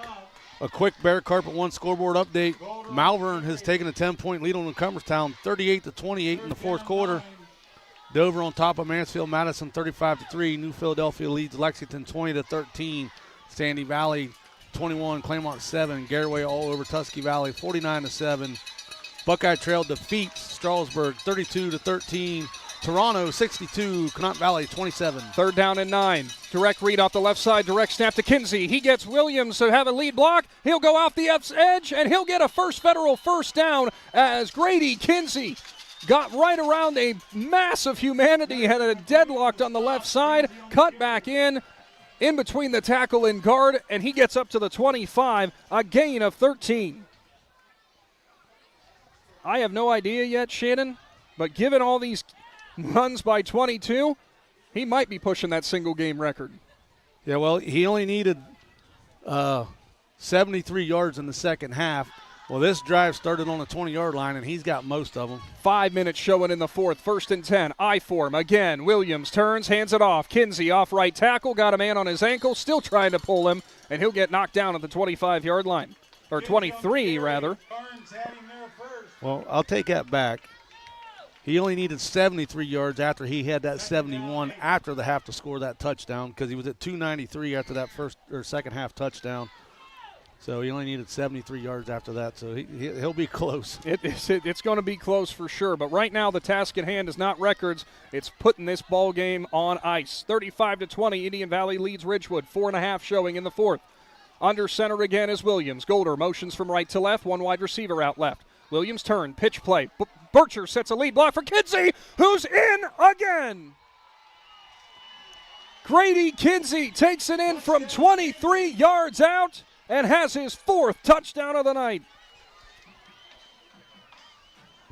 Yeah. Unbelievable, Shannon. Yeah, nice block out there by Bircher. He said got out there, and the offensive line did a fantastic job right there. And what can you say? I mean, that was probably his easiest run right there this drive. The Grady Kinsey show puts Indian Valley up by 21. Extra point pending from Colt James. And that score might be enough to ensure Indian Valley stays undefeated. But if Ridgewood has anything to say about it and the way they've been running their offense, they could be firing back real quick. Stay tuned to find out as James lines up. Low snap, gets through it. It will not quite make it there. So it'll stay a 3-touchdown lead. 4:14 showing. Back after this Kush Financial Group timeout. Jeff Wallach, LLC, is a family-owned and operated company proudly serving greater Northeast Ohio and surrounding communities for over 25 years. We specialize in vinyl siding, replacement windows and doors, gutters, downspouts, and much more. We provide quality service regardless of the size or scope of the project. Our crews are reliable, respectful, and mindful of a safe work environment. Jeff Wallach, LLC is certified by the Better Business Bureau. Call today and discover how we can assist you in making your vision a reality. Lute's Body and you're Paint right. located Holy cow, that is 5. Good Lord. Good call, Chris. Multiple reputable.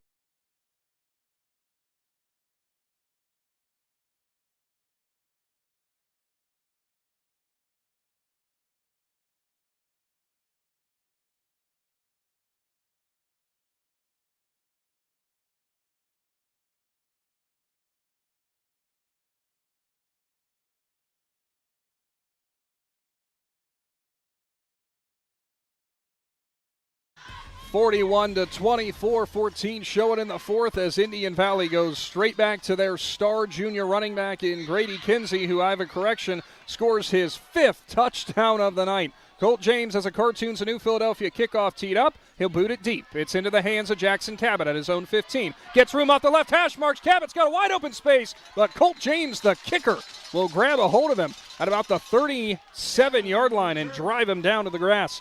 We'll go down to the sideline now with Tim Plants, brought to you by Hampshire Insurance. And Tim, I tell you what, for any old school football fans, that power running had to warm their heart. Oh, definitely. You love to see smash mouth football, and that was the epitome of a great drive. You burn the clock in a situation where you're up and you want to score, and they did just that. And also, of course, it's unofficial, but I was speaking to some people down here on the sidelines, and they're thinking Grady's less than 10 yards away. From the single game record, you mean? Correct. Oh, my goodness. Thank you for that update, Tim. We'll have to wait and see. Lammers empties out the backfield. No running backs with him. Timeout Ridgewood. Coach Schlusser wants to conversate about something. We just came back from break, so we will keep it right here. Shannon, the other game that we've got going on right now on the Big Z Sports YouTube channel, the Malvern Hornets and the Newcomerstown Trojans. Quite the battle going on there. Malvern currently holding the lead in that. This is why we love late-season IVC football so much. The way that these showdowns always seem to work out at the end of the year. Yeah, the IVC North and South are two very competitive divisions. And like I said, right now, Malvern has taken the lead in that one. They're up 38-28 in the fourth quarter. Not sure how much time is left in that game. And a couple games have gone final in this area. Harrison Central falls to Waterford 42-7. Garraway defeats Tusky Valley 49-7. Buckeye Trail defeats Strawsburg 32-13. Thank you for that, Shannon. Empty formation for Lammers. 3 wide receivers stacked out on the right, 2 left. Lammers straight drop, pressure up the middle, gets past 1 tackle, and he'll get drugged down and then leveled as Hunter Peterman was holding him. Jackson, take it back. Gavin Garbrandt came up and hit him high, and they called the penalty on Garbrandt. Yeah, and the thing is, the whistle hadn't blown yet. Garbrandt was playing through the whistle, and that's kind of on the officials for not blowing it. You can't tell somebody not to come in and hit somebody unless they're going to call a targeting. Might have said it was pretty high there, as you'll have to go back and check on our YouTube live stream if you're tuned in there, or if you're at 99.9, check it out later. So that's a first down for Ridgewood. I know the concern there for the Generals. Yes, they like the yardage. That moves them up into Indian Valley territory, but there was concern for Lammers, who did jump right back up, so that is good to see. Well, there's not too many kids that can take a hit like that. Lammers is a football player. He welcomes hits like that. It might not feel good, but he'll bounce right back, and he'll deliver his own hit now. Empty again. Rolls out right. 3 wide receivers that side. Indian Valley's corner crashes down. Late pressure from behind. Flag comes flying in. Ball's on the turf.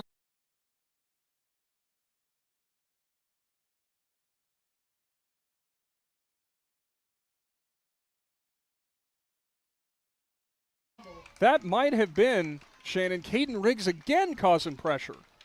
Yeah, I wasn't sure who it was, but, right there is what Coach Schlusser talked about. We go forward, and then all of a sudden we go backwards. And that's kind of where that's been their Achilles heel tonight, is every time you make progress, you kind of shoot yourself in the foot. Well, so most of that yardage that they had before after the personal foul is given right back. It'll be first down and 20 from their own 42-yard line. Actually, Shannon, I think this is right where we were before that personal foul. Lammers breaks the huddle. He'll bring Sparger in the backfield with him. Jace McQueen isolated on the right by himself. 2 wide receivers out wide. 1 wing off the left side, off the left tackle. Lammers takes the snap, puts it in the belly of Sparger, looking for room off the edge, and he will get wrapped up. Gavin Garbrandt spins him around at the 45 and takes him down, just a gain of 3 yards that time for Sparger. Yeah, it looked like it was going to be a big run right there. The offensive linemen kind of had their guys pushing them down the field a little bit, and Garbrandt comes from the backside, took the right angle to get in there and make it a short gain. All at the 45-yard line, and we've got an official's timeout here, as I believe we've got a player It's Logan Sesser who has to come out. I think it might be, well, in wrestling they'd call it a blood time, but for Sesser, it's a similar thing, but he's got to come out for that. Actually, I think he's got some turf stuck in, or grass stuck in the helmet, Shannon. He's getting some help from a teammate. Shotgun. Sparger, left side of Lammers. Play fake to him. Straight drop. Looking up the middle. Now stepping up. Pressure from the middle. He's held from behind. Brogan O'Connor can't hold on to him. Lammers with a first down run as he runs it. Almost a first down run as he'll run into the arms of Grady Kinsey. No, take it back. Number 27 who'll make that tackle in Reese St. Clair. But another big run for Lammers who just keeps breaking free. Yeah, O'Connor had him back here, and a couple Braves players come over here to help him, and Lammers turned sideways, and the Braves knocked their own defensive guy off of him. He was able to get away, and you just got to make sure you hit the right color jersey. A 15-yard rumble for Lammers, who keeps fighting.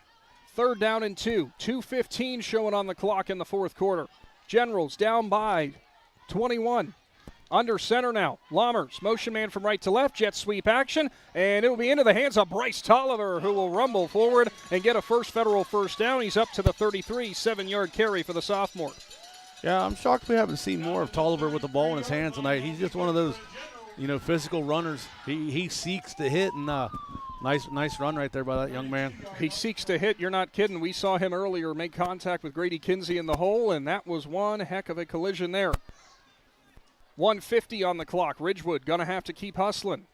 Under center again is Lammers. Sparger behind him. Motion man from right to left. Into the hands of Tolliver. Tolliver looking for room. Hunter Peterman's got him, and they're going to take him down to the grass here from West Lafayette as it's a gain of 2. Yeah, glad to see Tolliver get up right there because the way Peterman had him around the bottom of the foot, Tolliver tried to spin away, and it was in a bad position where you could get an ankle. Could be a scary situation for sure. So it looks like now, as the clock's under a minute and a half, it looks like Indian Valley is going to stay undefeated and improve to 8-0. Ridgewood swinging to the very end as the Generals' perfect season, at least the perfect part of it, will come to an end. Shotgun, Lammers, Sparger to his right. Back to pass. Steps up, delivers down the left sideline. Got Preston Ator, tried to get a one-handed grab, but it's in and out of his hand. Reese St. Clair had the coverage. Yeah, Ator kind of took a step inside, and that kind of got him out of rhythm with the quarterback. If he would have just kept running the route he was on, he probably would have hit him right in stride. 3rd down and 8 upcoming. 1:02 showing. Stick around after the game. We got the Dumont Sporting Goods post-game show, and we will be wrapping things up here from West Lafayette before taking you to the guys in the studio who will have your full recap of all the action in high school football. We'll, of course, be talking to our McInturf Realty Player of the Game, and we'll also try to get head coach Matt Lancaster for the Braves. Lammers, shotgun, takes a low snap, steps up, got pressure up the middle. It's Gavin Garbrandt, and he gets hit from behind. Ball's free, and I didn't hear a whistle for an incomplete. Still a scrum for it. Now we get a whistle, and they're going to say it was a fumble. Yeah, I think Garbrandt kind of swung his hand around and knocked it out. And it's Indian Valley ball. Didn't he point? It was a timeout Ridgewood. Yeah, I think it was timeout Ridgewood. Well, we had one official pointing one way and one pointing the other. It is going to be a timeout for the Generals. Shannon, the ball went forward. Yeah, the ball went forward. So they're going to have to figure out, is it a fumble? Or did he say he threw it? Well, the ball is marked up at the 27-yard line. So it was a fumble. So it would be a fumble. I think Garbrandt actually hit it out of his hand and knocked it forward, because if he threw it forward, then chances are it would be an intentional grounding because there wasn't nobody in the area. But I think Garbrandt come around him and kind of like knocked it forward, and then they were able to recover it. That's correct, Shannon. Good call on that. Tim Plants down on the sideline, brought to you by Hampshire Insurance. Tim, don't mind us up here mumbling and stumbling through that whole situation. I do have to ask you, though, I know that obviously this game is winding down now. It kind of seems like it's been decided, of course, but what an intense atmosphere this place was all night. Yeah, definitely. And you'd love to see that with the score being what it was at one point and seeing the fight that Ridgewood had, and then Indian Valley came right back and said, hey, we still got something for you guys too. So that's just great to see on both sides of the ball tonight. 52 seconds showing, 4th and 5. Ridgewood going for it, of course. Lammers rolls left. Sparger lead block for him. He'll step up. He's got room in the middle of the field. He's got a federal first down and more. Cuts back into the red zone, and he's taken down at about the 6-yard line, maybe the 7. He's into the Jeff Wallach LLC red zone. Give that a gain of 20. Yeah, if you're in the Valley right here, you want to keep them out of the end zone. You don't want them just to go ahead and put another touchdown up right there. But, I mean, it's the majority of the Indian Valley starters came out on the last couple plays. So 30-second showing. Lammers hands it off. Sparger looking for the edge off the left side. Breaks one tackle. Tries to run over Carson Hostetler. Can't quite do it as he'll go out at the 2-yard line. So still a 5-yard pickup for Sparger. At the 2-yard line. 2nd and goal upcoming. Hostetler there, Shannon. That was one of those situations where he said, you know what? I can't get my run and get my hips square with him. I'm just going to get my body in the way. He just jumped on him and just kind of went with him, and they fell out of bounds. And this will probably be just a power move right up the middle. You're sitting on the 3-yard line. 21 seconds remaining. Of course, if you have not done so, get subscribed to the Big Z Sports YouTube channel today for more high school football action as Lammers will go under center. Sparger, lone man behind him. Play fake, rolling right side. Lammers cuts back in, up the middle at the 2, the 1, and he crosses the goal line as Grant Lammers plunges in from short distance to make this one a little bit closer, Shannon. Yeah, I mean, great run right there. He rolled out. Looked like he was looking to the guy that was out in the flat right there to try to get the ball to him, but he did the smart thing, wait the field, got stretched out, and ran into the end zone with 14 seconds left. So Jaden Smolder will line up for an extra point. Thought maybe they'd consider going for 2 here. But we'll see as Smolder does not have a holder. Now here comes Jackson Cabot. Thank you to everybody who's tuned in today. And, of course, stay tuned at 99.9 with all the guys for all the action. All those area games, too, we cannot thank our stringers enough. Of course, our stringer here tonight, Dalton Patterson, putting in a lot of hard work for us this evening. Smolder's into it. It is up, and it is good. 41-27, a 14-point ball game. Indian Valley leads, and they'll look to ice this one away. We'll hold it right here before we get to our Cartoons of New Philadelphia kickoff with this one 1 kick away, Shannon. And I tell you what, this was from the very beginning, you could say it was earned for the Indian Valley Braves.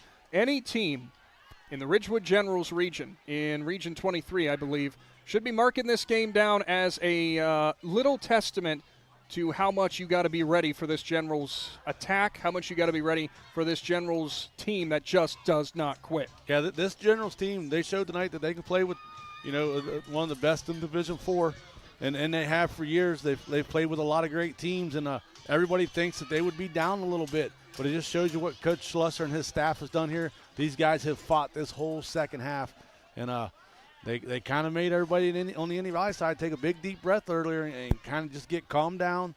So they got it all figured out there. They put a couple scores on, and Ridgewood put a couple more on. And so it'll be interesting to see what happens Week 10 for the Generals as they go out on the hill for Garraway for another big game, and then what both of these teams can do come playoff time. Well, Jaden Smolder's got it lined up for a Cartoons of New Philadelphia kickoff. It's going to be an onside attempt, I would imagine. Actually, just a little pooch kick. It's going to go short in front of Eric Golder, who will fall on it on the bounce. And that should do it for our ball game, as it'll take one knee now for the Braves to see this one out. What a well-fought battle for both sides, as Indian Valley is going to pick up the 41-27 victory. No better feeling, though, Shannon, than victory formation when you get to take that knee.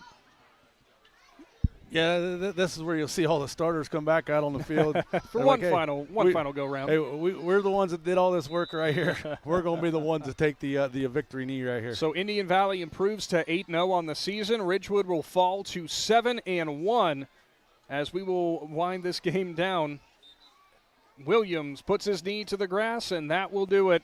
The Indian Valley Braves stay atop the IVC. Ridgewood will do the same, but they will have to recover from their first loss of the season. We could not have asked for much more than this, Shannon. And I tell you what, really cool moment here, because so many different there was a couple different Ridgewood players who stopped down there, and head coach John Slusser congratulating Grady Kinsey after a phenomenal performance. Yeah, I know what kind of respect Coach Slusser has for Grady Kinsey. He's talked about him during track season and stuff, and he's talked about him in some of our interviews. He actually wanted somebody to kidnap him for tonight, but that didn't happen. And Coach Slusser, he made sure as soon as the Braves took the knee, he walked straight out to the huddle because he wanted to get to Grady and congratulate him. Well, we will run through our final stat line for Kidsey and see where he falls in the single-game record. But regardless, his efforts and the efforts of all the Braves lead to a 41-27 victory as they go through the handshake line. We'll see if we can catch head coach Matt Lancaster. We know he'll definitely want to be talking with his players, but we'll see if we can get a quick word from him before they will be officially doing that. Tim Plant's down there on the sideline doing a great job tonight, as well as Dalton Patterson, who's been doing all of our social media. And, of course, if you have not gotten subscribed to the Big Z Sports YouTube channel, do so. And be sure to check us out on all of our social media platforms like Facebook, X, and Instagram. And, of course, we have all the latest updates going on for all area sports there. Indian Valley in this game, it was a ground attack that ultimately led to the victory. Ridgewood found some success spreading things out a little bit, which ultimately ends up being their bread and butter moving forward to get points on the board in this game. We'll see what that means for the Generals as they move forward this season as well, with your final score of 41-27. Tim's still waiting down there, seeing if he can find Coach Lancaster, who is getting a hug from his family and rightfully well earned after an incredible performance for him. As the Indian Valley faithful over there start their alma mater in celebration, Ridgewood nothing to hold their heads over in what a intense back and forth matchup, as it looks like Coach Lancaster is over there with Tim Plants. Yes, guys, I have Coach Lancaster right here. Coach, a battle in the second half. Ridgewood didn't quit. Your guys bounced right back and said, hey, we're not quitting either. We got something to play for. 14-point victory. No, that's great. Guys, Coach Slusser and Coach Lancaster here. Of course. Coach Slusser congratulating them a little bit here. But Coach, I was saying, a 14-point victory, a lot to play for. You're 8-0 going into the last 2 weeks of the season. Tusky Valley coming up. Talk about this game. Yeah, I'm just proud of the kids. We came out and had a real good first half, a dominant first half, and did what we needed to do. Our defense, we put a real focus on our defensive practice this week, and our kids came out and executed in the first half defensively. Credit to Ridgewood, their kids and their coaches. They came out and fought in the second half. They could have tucked it in, and they didn't. They fought back and made it a game, and we had to really play there all the way through the fourth quarter. So that's credit to them, but credit to our kids for handling that adversity and punching it in and finishing at the end. And Coach, big night for Grady Kinsey, sets the school record for rushing yards in a season and possibly for a game. He gets a lot of the accolades, but your offensive line looked amazing tonight. Jackson Bircher did a great job. Talk a little bit about that. Yeah, offensive line did a nice job tonight, and Jackson's such a dynamic player, blocking and at tight end, and Grady was just Grady again tonight. He's so hard to tackle. He's physical. He's got great vision. He ran the ball like a champ tonight. So he had a great game. Thanks, Coach. Appreciate it. Congratulations. Thank you for that, Tim, and thanks to head coach Matt Lancaster, who his team picks up the victory tonight, 41-27. Stick around. When we come back, we'll have our McInturf Realty Player of the Game. Big Z Sports will return at 99.9 and the Big Z Sports YouTube channel right after this. Triad Roofing and Services in Strasburg has been your commercial flat and sloped roofing professionals since 1979. They do commercial roofing and offer free estimates. Businesses, now is the time. Set your appointment before the weather changes. They can fix your roof before problems occur. They offer maintenance plans. Will come out twice a year, clear drains, and inspect your roof. To find out more, go to triadroofingandservices.com. That's triadroofingandservices.com.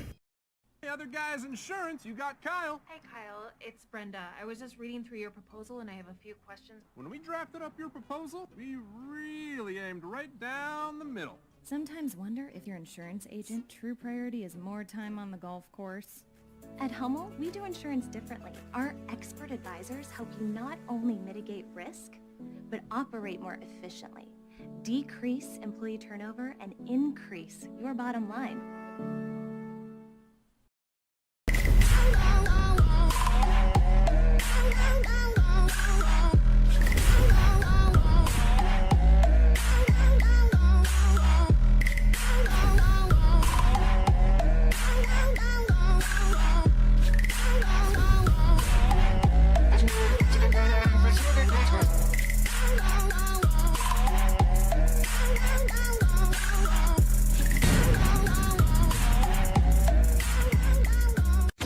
When you're traveling to the game, there's a great way to see your directional map on a new radio from Cartoons in New Philly. Just plug in your phone, and all your maps and apps and Bluetooth devices are right on your radio.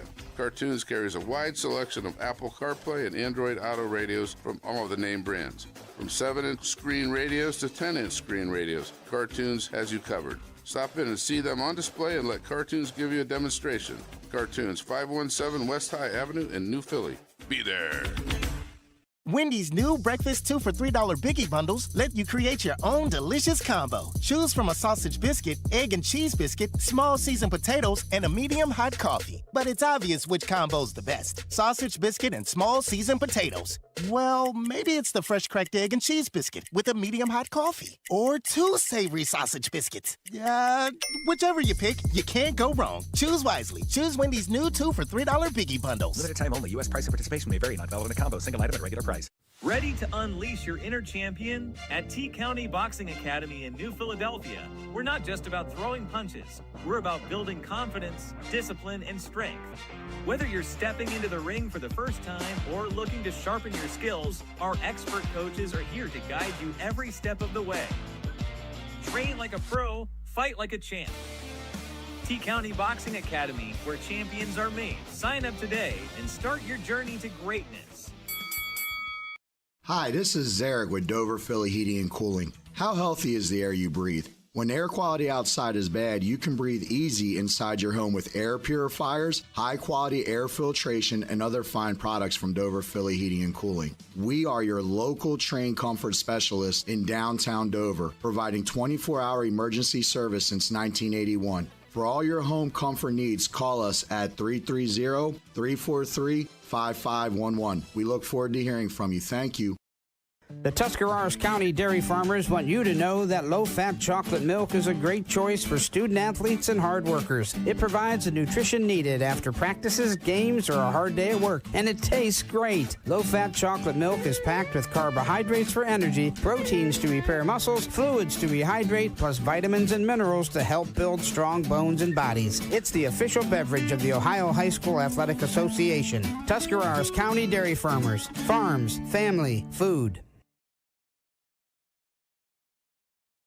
With Big Z Sports.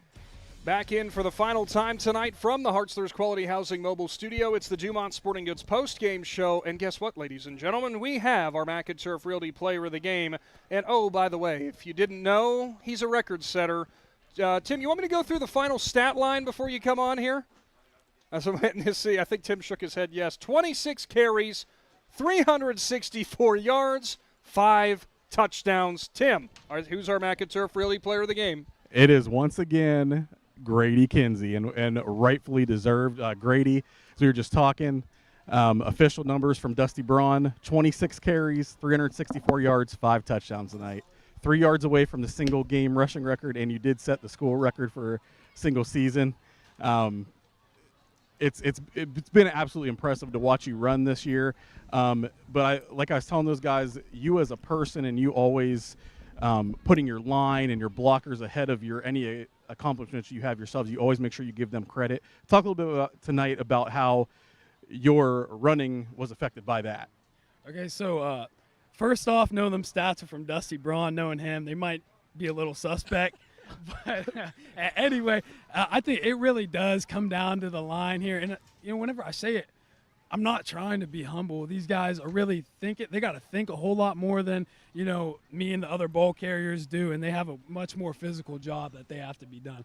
But we came out offensively and played great today. I think we had to punt 1 or 2 times, which is, out of character for us. But we still kept the, 40-point streak alive.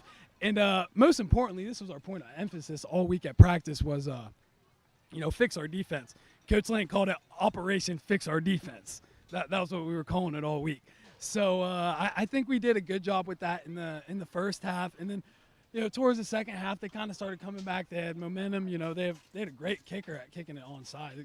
Repeatedly great kicks. So, that's just how it goes. But at the end of the day, scoreboard looked how we wanted it, and we're standing good right now. Great. With 2 weeks left in the regular season, you don't want to look ahead. You have Tusky Valley and Claymont coming up, and then you're going to be in a pretty good situation going into the playoffs. What's your guys' focus these next 2 weeks to get ready for the playoffs?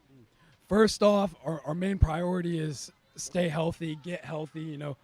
Take care of our bodies, but at the end of the day, we need to take care of business because even if we are favored to win in a game, anything can happen. Coach Lank will tell you stories and stories about, us coming in cocky and, ending up in a game. So we just want to be able to stay healthy, but still go out there and handle business these next 2 weeks. Grady, congratulations tonight. Good luck the next 2 weeks. Thank you. Thanks for having me. Thank you. Thank you so much for that there. Tim, go ahead, Shannon. Hey, Tim, tell Grady I said congratulations, but let him know that Jack is still my favorite Kinsey. Will do. We'll see how that one goes over as we'll wrap up our Dumont Sporting Goods post-game show here from West Lafayette from the Hartzler's Quality Housing Mobile Studio. Final score tonight, 1-27. The Indian Valley Braves beat the Generals, and our McInturf Realty Player of the Game is the record setter, Grady Kinsey. Unbelievable night, Shannon. 26 carries, 364 yards, 5 touchdowns. What else could he have possibly done tonight? That was absurd. Yeah, I mean, he played an outstanding game, and his offensive line played an outstanding game. Like I said, he doesn't take all the credit. Like he said, his offensive line guys have to think a lot more than he does. He just pounds the ball, and I know he's proud of the effort of his whole team. He's always been a team guy, and listen, those Ridgewood Generals, I know this stings. They come in here with hopes of winning this game, pulling the upset, and they don't got nothing to hang their heads about because they went toe-to-toe with this team. At the end, there was just too much Grady Kinsey, and Coach Schlusser's been saying all week long, like he knew they had to tackle him, and at times they weren't able to do that. So now Ridgewood's got to bounce back.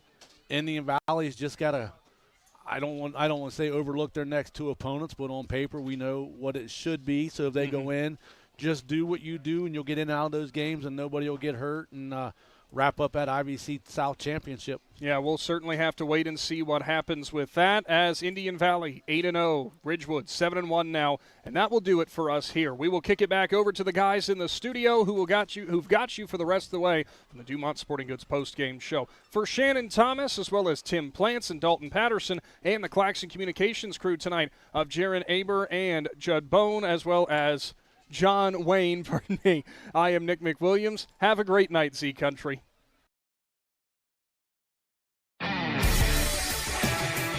Thanks for watching this Claxon Communications production of High School Sports on the Big Z Sports YouTube channel. For the latest news and scores, follow Big Z Sports on Facebook, on Twitter @Big_Z Sports, and on Instagram.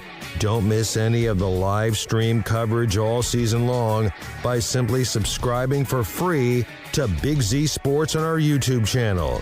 For the best in high school sports coverage, there is only one Big Z Sports.